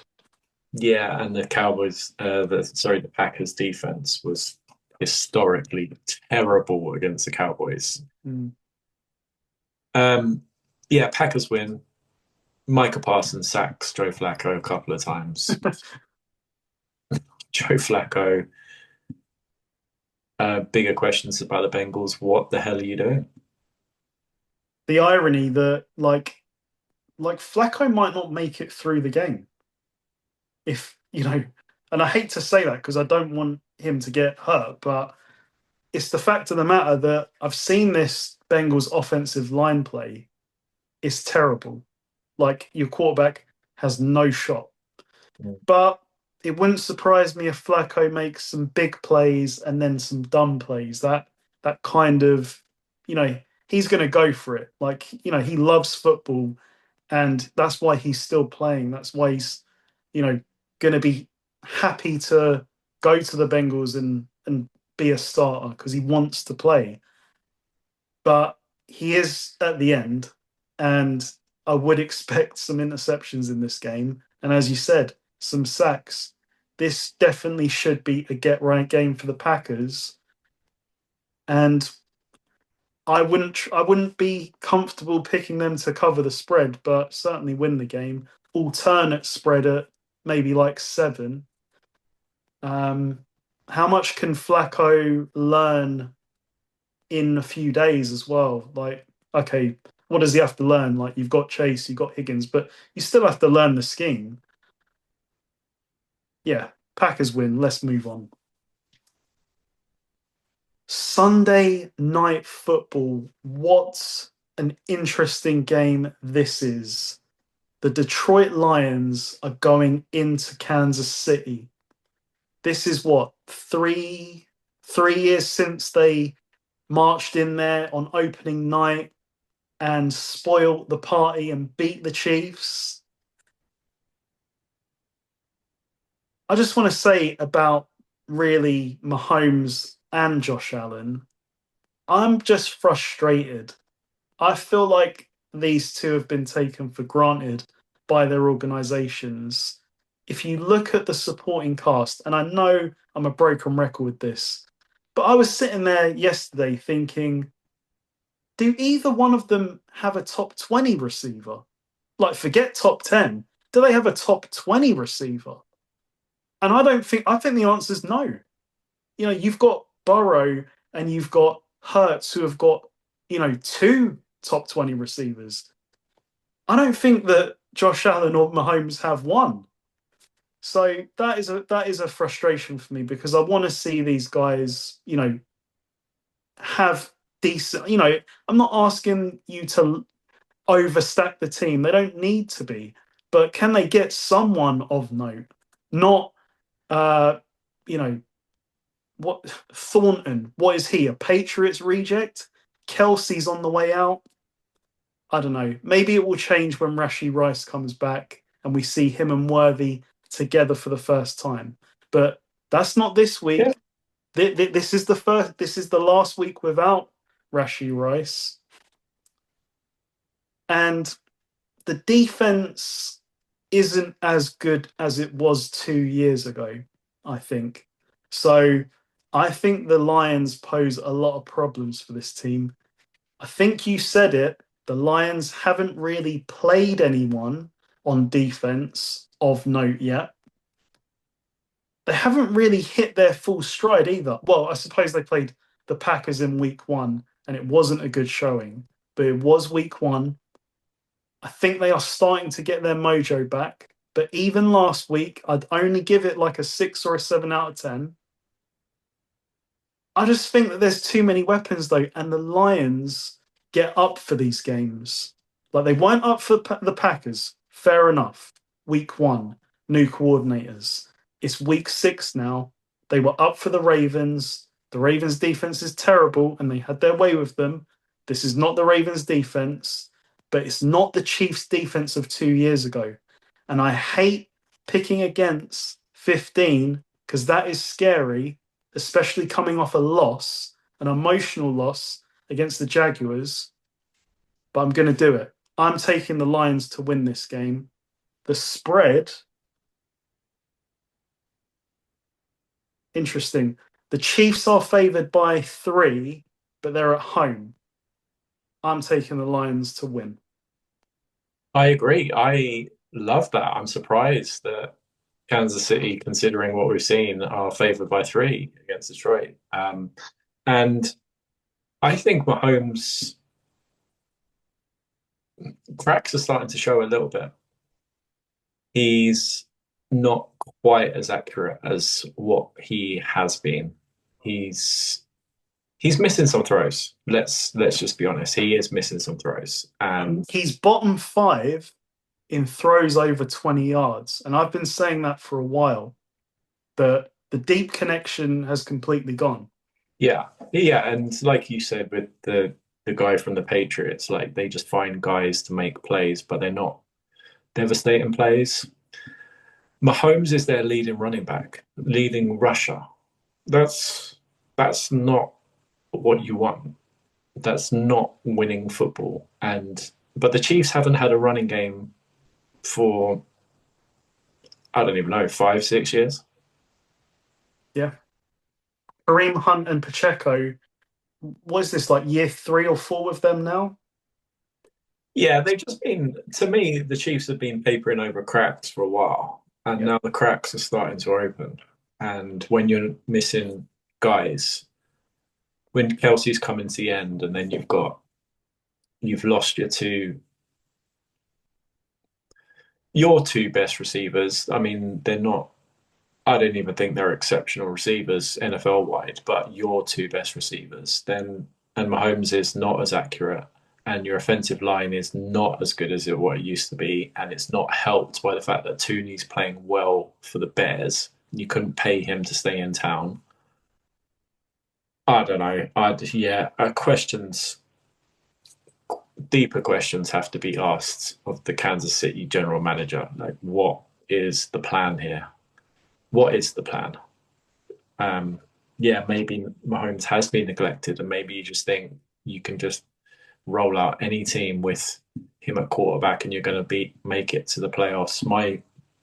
And I didn't even think it was bold, but it turns out it was bold. My bold, because we're talking about an American sport, it has to be a bold or a hot take. My preseason bold prediction hot take was that the Chiefs don't make the AFC title game. And I didn't think it was bold, but on recent history, it is bold. And because of the concerns I'm seeing, that you can't just keep playing the same movie and expect the same outcome. And the NFL evolves, and a prime example of that is Detroit, their opponent this week. And Detroit have got so many weapons on offense, and now on defense they've got their guys back. And I just think the Chiefs are massively overmatched just everywhere. I don't think this game's going to be close. I think the Lions are going to love this. I think the Lions are going to love to go in there and just Make a statement. yeah. And this is a statement game. You know, some people would have had this as their Super Bowl matchup preseason. I think the Lions win by 10. I don't think it's going to be close. I think the Lions are going to force some turnovers as well. I don't know. I'm just not impressed with Kansas City at all. I just think they really needed to fix their offensive line, and they really needed to get a running back, because Pacheco and Kareem Hunt at this age are not going to get you where you want to go, and Mahomes should not be your leading rusher. That is not what you want. Not what you want at all. So I don't enjoy watching Kansas City because they are so. Yeah, we said with the Eagles, I really don't enjoy watching Kansas City. I do enjoy watching Detroit. So I kind of hope they go in there and beat them. And I think they will. Lions by 10 or more. It was funny because when I was watching the Jaguars game, I think Pacheco had an 11-yard run. And on commentary, they said, that's Pacheco's biggest run of the year. And I was just like, wow, Yeah. that says it all about this Chiefs offense. And it was okay 2 years ago because defensively, it was, top 3 Mm. at worst. It's not top 3 now. So, yeah, I don't know. You're right. There's bigger questions. They're 2-3. They're 2-3, and they just, big picture. They lost. I know the Jags are improving, but they lost to the Jags. Yeah, that's a game they should That have would won. not have happened before. I Okay, will. bad starts this season. Yeah, they've had a tough schedule and blah. Yeah, yeah, yeah. Okay, okay. But they lost. Big picture, they lost to Jacksonville. Mm, Kansas City losing to Jacksonville is, and it's almost like nobody, nobody is surprised because they have seen this coming. mm. I will give credit to Devin Lloyd because the interception, the 99-yard pick six, Yeah. where I was watching it and Mahomes in pre-snap, he like the ball snapped to him, and automatically I go, oh, Juju Smith-Schuster's wide open. Oh fuck! I was like, he's wide open. No, he's not. And it was it was a great play by Devin Lloyd where classic like crowd the line. He steps in and then steps out. And Mahomes said after the game, we'd watched their film and they never popped out. So there must be some there's some creation from the defensive coordinator who has probably spotted that yeah, we don't pop out on those blitzes. Let's pop someone out, and look what happened. James Monday night. James Harrison Super Bowl kind of like flash Oh, that it was that kind of play where he's getting help as he's running down the field, and yeah, it's just a great play. it's a different game, I think, if that's a touchdown. Yeah. So massive play. We end with a Monday night double header, and it is an interesting double header. We've got firstly Bills at the Falcons. What do you make of this one, Paul? Um, I'd be worried a little bit about the Bills. They are involved in close games when they shouldn't be because their schedule is not as tough as the other contending teams or supposedly contending teams. And I'm worried about the Bills' defense. And I'm worried about the Bills' offense. Like the Patriots' corners shut down the Bills' receivers. Um, and then the Bills' defense, like they allowed, yeah, Drake made some plays. Okay, yeah. But they didn't get him. Yeah, there were some crazy plays, but they didn't get him to the floor. He still, I don't know. I'm just worried about the Bills a little bit. I don't see a Super Bowl for this Bills team. I didn't preseason, and I still don't. I still don't. I still think they'll win this division. I still think they'll win this game against the Falcons. But It's the same old story. Like the support's not good enough to compete in the playoffs, in my opinion.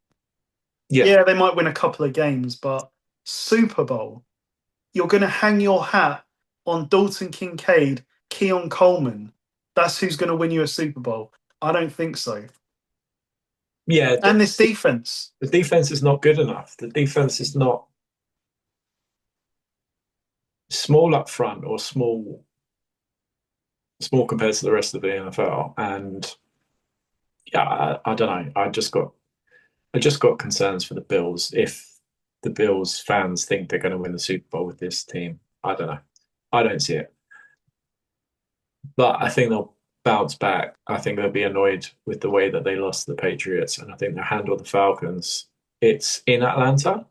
In Atlanta. What's the spread? So the Bills will be favored by what, three and a half? The Bills are favored by 4.5. Okay.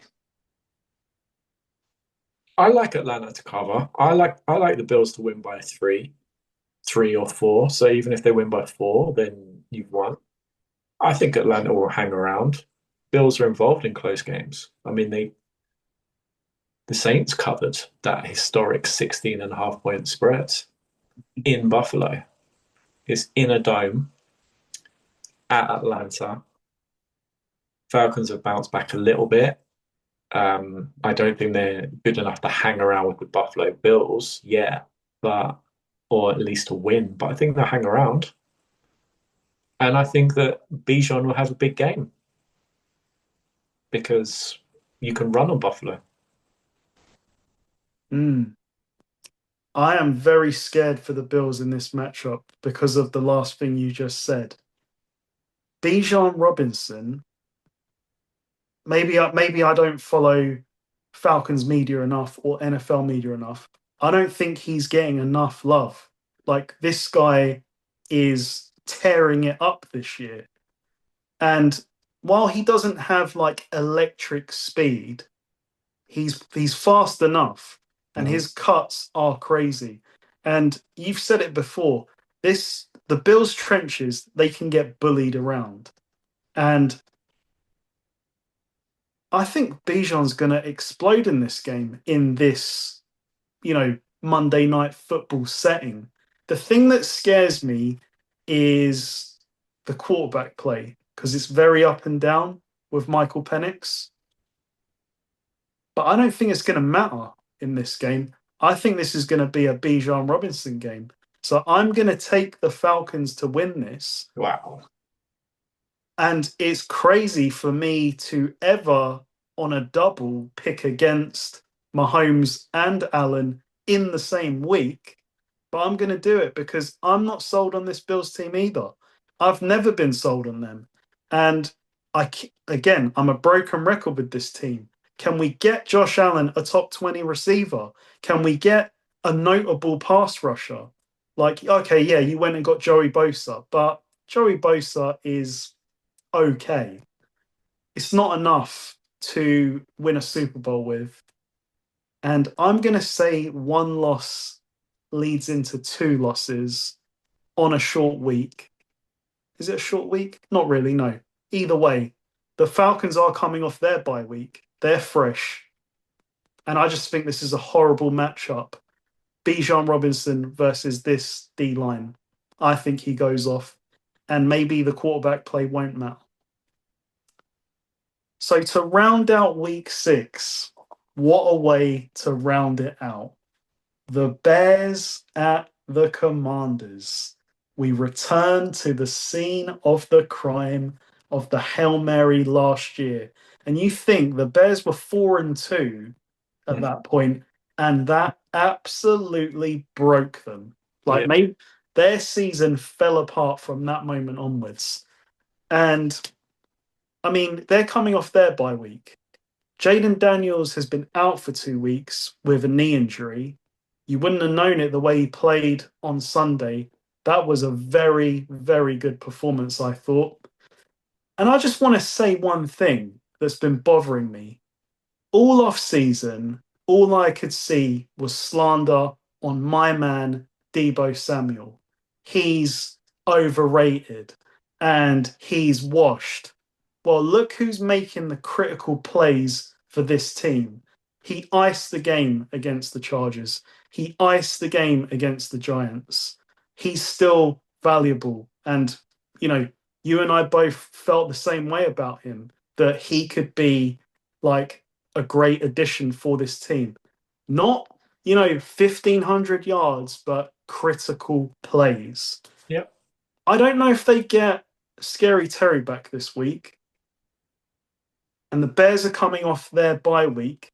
But the Bears, they've been up and down. Like they struggled to beat the Raiders, which is interesting. So their statement game so far this year has been, we wiped the floor with the Cowboys. Okay. I still think they'll come good, but I'm impressed with the Commanders. Even defensively, this old defense did pretty well against the Chargers. I'm taking the Commanders to win the game. Yeah, the Bears will be motivated after last year and what happened, but I really like Jaden Daniels and how this team overall is playing again. So Commanders win for me. Yeah, I'm so happy that Jaden Daniels is back. And what a performance. What a performance to come back. Your first game back after, yeah, not a significant injury, but you never know with a mobile quarterback. We didn't know. So we had trouble in picking the Commanders last week because of the way that he plays. Yeah, no worries at all. No worries at all. And yeah, we will take credit for the Debo thing. We both said it. Like, yeah, he just adds something. He's just a weapon. Like and what I said is just, yeah, he just makes plays. And he does. He still just makes plays. Effort, heart, just commitment. He's just tough. Yeah, two exciting young quarterbacks on a slightly different path so far. Daniels has had a greater start than Caleb Williams. That's fair to say.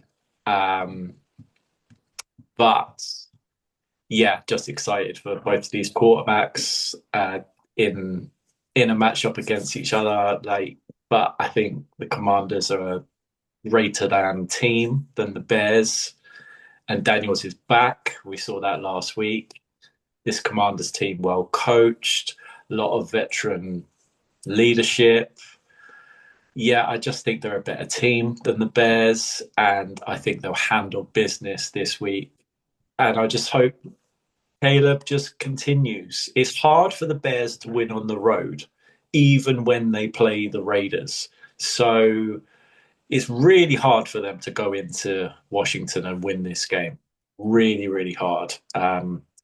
They nearly pulled it off on the crazy play without the Hail Mary that ultimately led to their season falling apart. But this week, I don't think it's going to be close. I think the Commanders are just going to take care of business. They're a better team than the Bears, and I think we'll see it this week. Mm. Hard to go into a place like that after a memory like we had last year. Yeah, yeah. I think the guy is still on the roster. Steve, who was taunting, yeah, that did not age well at all. It didn't even age well in like the 30 seconds that preceded that taunting. Yep. Yeah. Just anyway, the head coach was out of town. I mean, speaks to a team that's ready to fall apart, and they subsequently did. Don't be celebrating anything until don't celebrate until you've crossed the goal line. Don't celebrate until the ball is dead on the final play of the game. Yeah, not a good look. Basics. Do you know where that head coach is now? He is the defensive coordinator for the Dallas Cowboys. Who are ranked as the worst defense in the NFL. I think they're 31st. Apparently, they're ranked last because they're number one in offense and last in defense. Mm. Well, they've got an MVP candidate at quarterback, so they'll be just fine. Okay, so I mean, I'm really excited for this week. There's a lot of great games. There is, yeah. So we move on. Week 6. Who's going off draft? Paul, who's your first pick?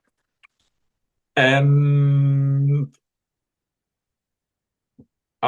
am gonna keep it simple and say Jonathan Taylor again. He is just having a great year. He's a veteran. He's just playing at a really high level, and I think he's going to have another big game this week. Man, these games are lining up for the Colts. I feel like one of us picks him every week. I'm taking Bijan Robinson against the Bills. I think that is a horrible matchup for the Bills. They are bottom 5 in rushing yards allowed per game. This ain't the guy to have that record against. I say Bijan goes off.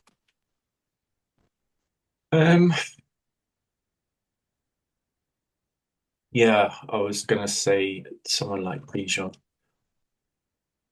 I'm going to keep it simple until proved otherwise. I'm going to keep it simple, and I'm going to pick Ibuka again. I don't like the 49ers corners, and he is the number one in Tampa.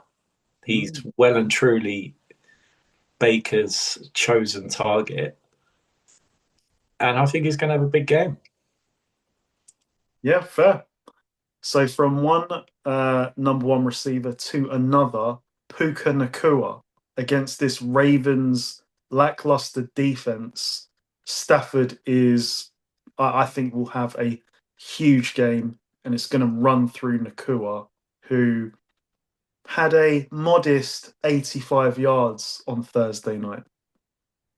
Yeah, I think his over under on most weeks is in the low 90s. So that would have been an under, but still, most receivers would kill for that number. Oddly, I just had Spidey senses that night, and I put him at 80, and it's lucky I did. Okay. So one more. One more. Um, I was going to pick a Lions player, but it's hard to know which one to pick. I'm going to pick Jaden Daniels against the Bears. He showed his back, and I'm not a big fan of the Bears' defense. I don't think they're going to be able to stop Jaden Daniels. They needed him to be banged up. He showed last week that he's not, that he's back.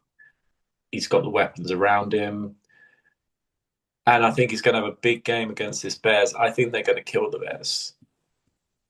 I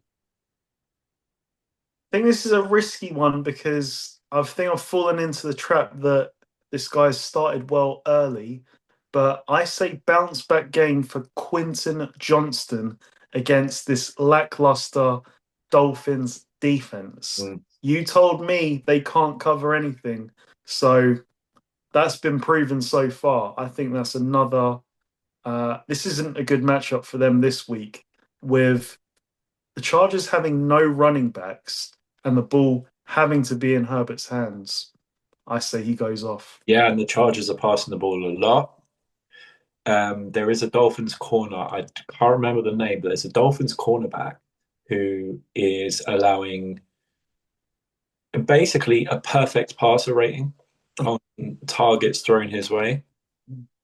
The Dolphins didn't have good corners coming into the season after the Ramsey trade, and Kuhu is their number one corner, and he's Kuhu. Um, yeah, they're not good cornerbacks, and to allow a perfect passer rating, and it's not even on screens. It's like 12 or 13 average yards per He's just getting target. beaten. He's just getting beat, and words out, like he's just going to get continually bullied every single week. Okay. So, week 6, best bets. Easy one for me to start with. I'm taking Lions +3. Yes, they are underdogs on the road at the Chiefs. They get up for these games, and I feel like they will make another statement this week.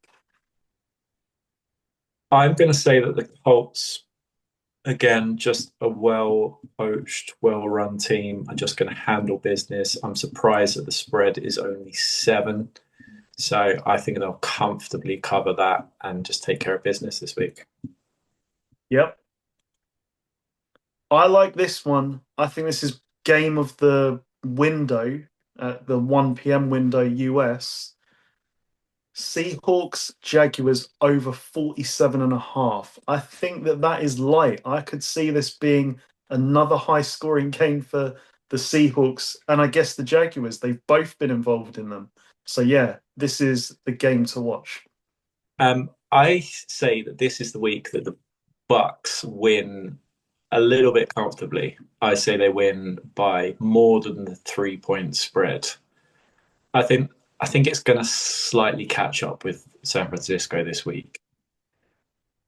Maybe a slight little letdown after their their motivation game against the Rams in Levi South.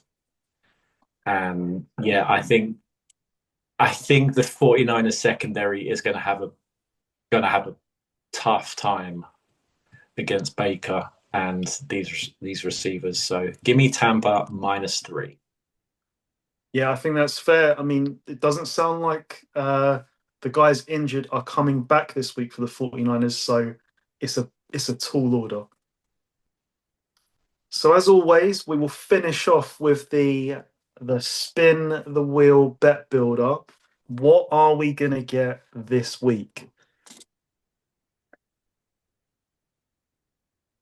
It's Chargers at Dolphins. Okay.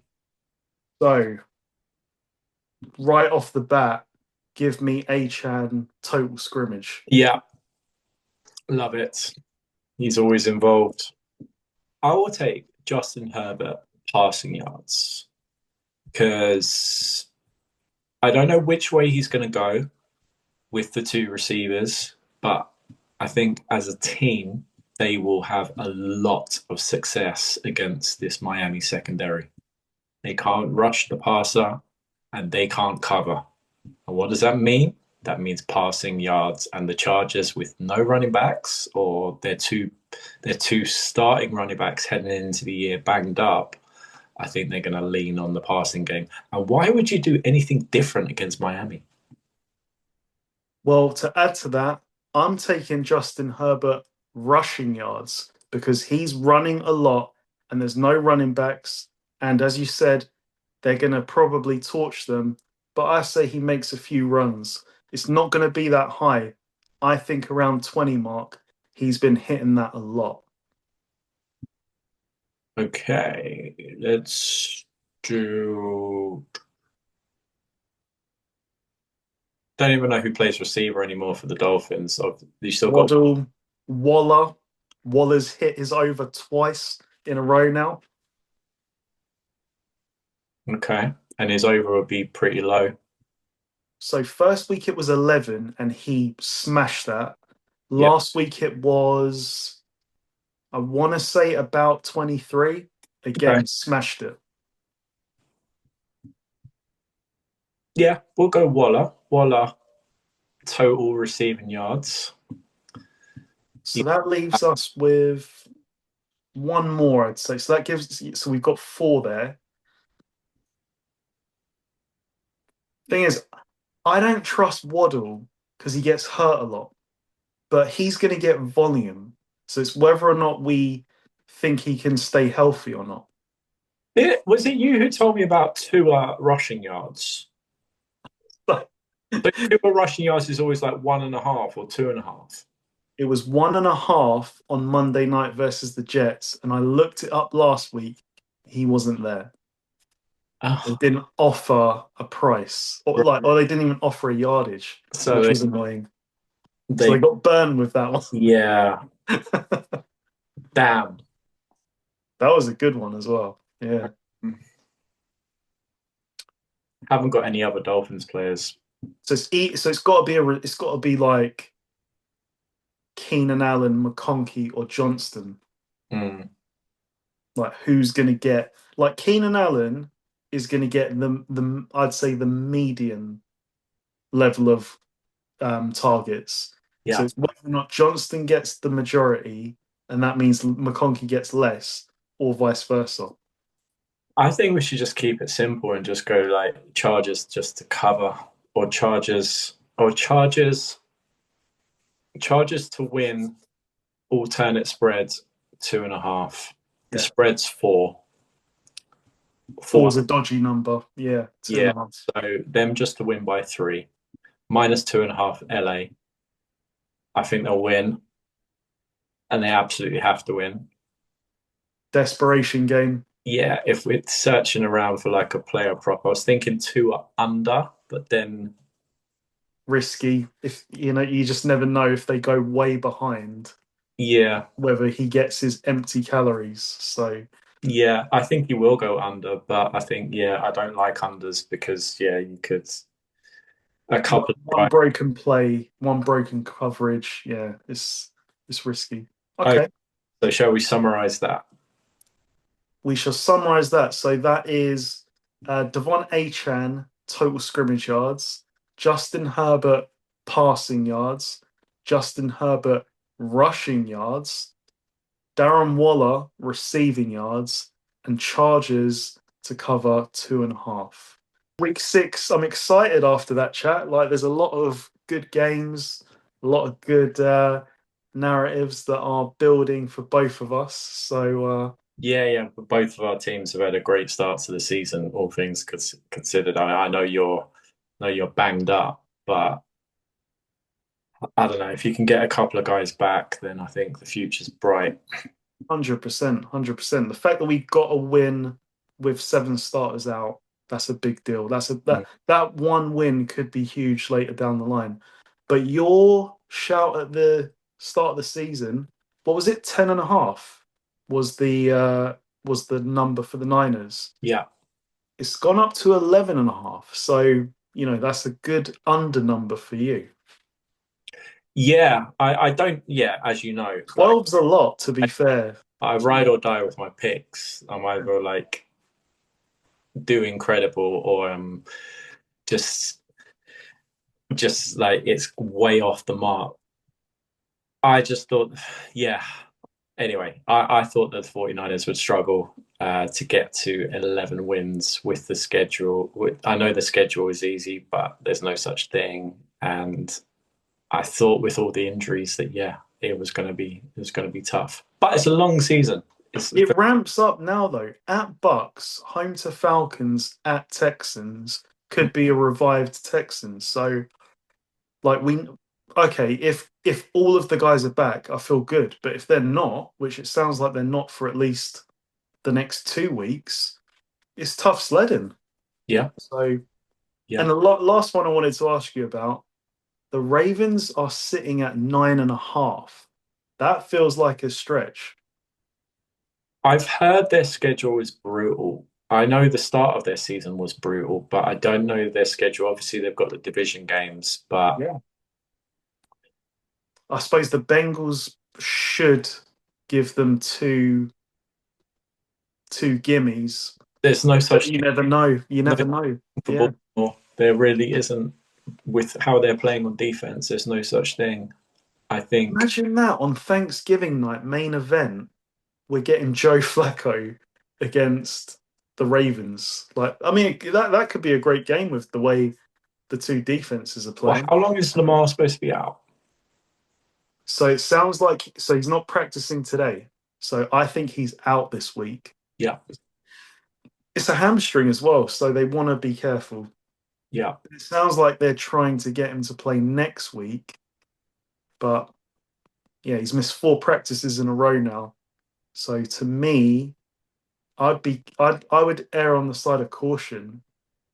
You know, yeah, you might lose a couple more games, but if you bring him back too soon, you lose him for the whole season. And this division, the Steelers are going to hit a wall at some point as well. So, you know, I hope they don't for you, obviously. I hope that they just keep winning. But history kind of tells you there'll be a bump in the road. So if the Ravens want to compete, they're going to need Lamar there. And, for the sake of 2 weeks, don't lose him for the whole season. Maybe it might be a different road for Baltimore. So we've seen it where they've been the number one seed, the best team in the NFL, heading into the playoffs, and that hasn't worked out well. So maybe if they just sneak in with the 9-8, 10-7 Yeah. record, and you know, we've seen them go on the road, seen them like running games travel on the road. Like they just got to make it to the playoffs. It's not with Baltimore. It's not about the regular season. It's just you survive the regular season. The final prize is decided in January and early February. So yeah, don't forget about Baltimore. Like they'll figure themselves out. I'm sure they will. And the Steelers just keep winning now. Browns on Sunday. And what's Thursday night football the week after? Yeah, at Cincinnati, but I've got bad memories of the Steelers playing on Monday Night Football, Mike Tomlin teams, division matchups. Do you remember the snow game in Cleveland last year? Oh my God. Yeah. Yeah. Yeah. Yeah, so Fair comment. Fair comment. We'll focus on the Browns and we'll catch you next week to see where we are on that one.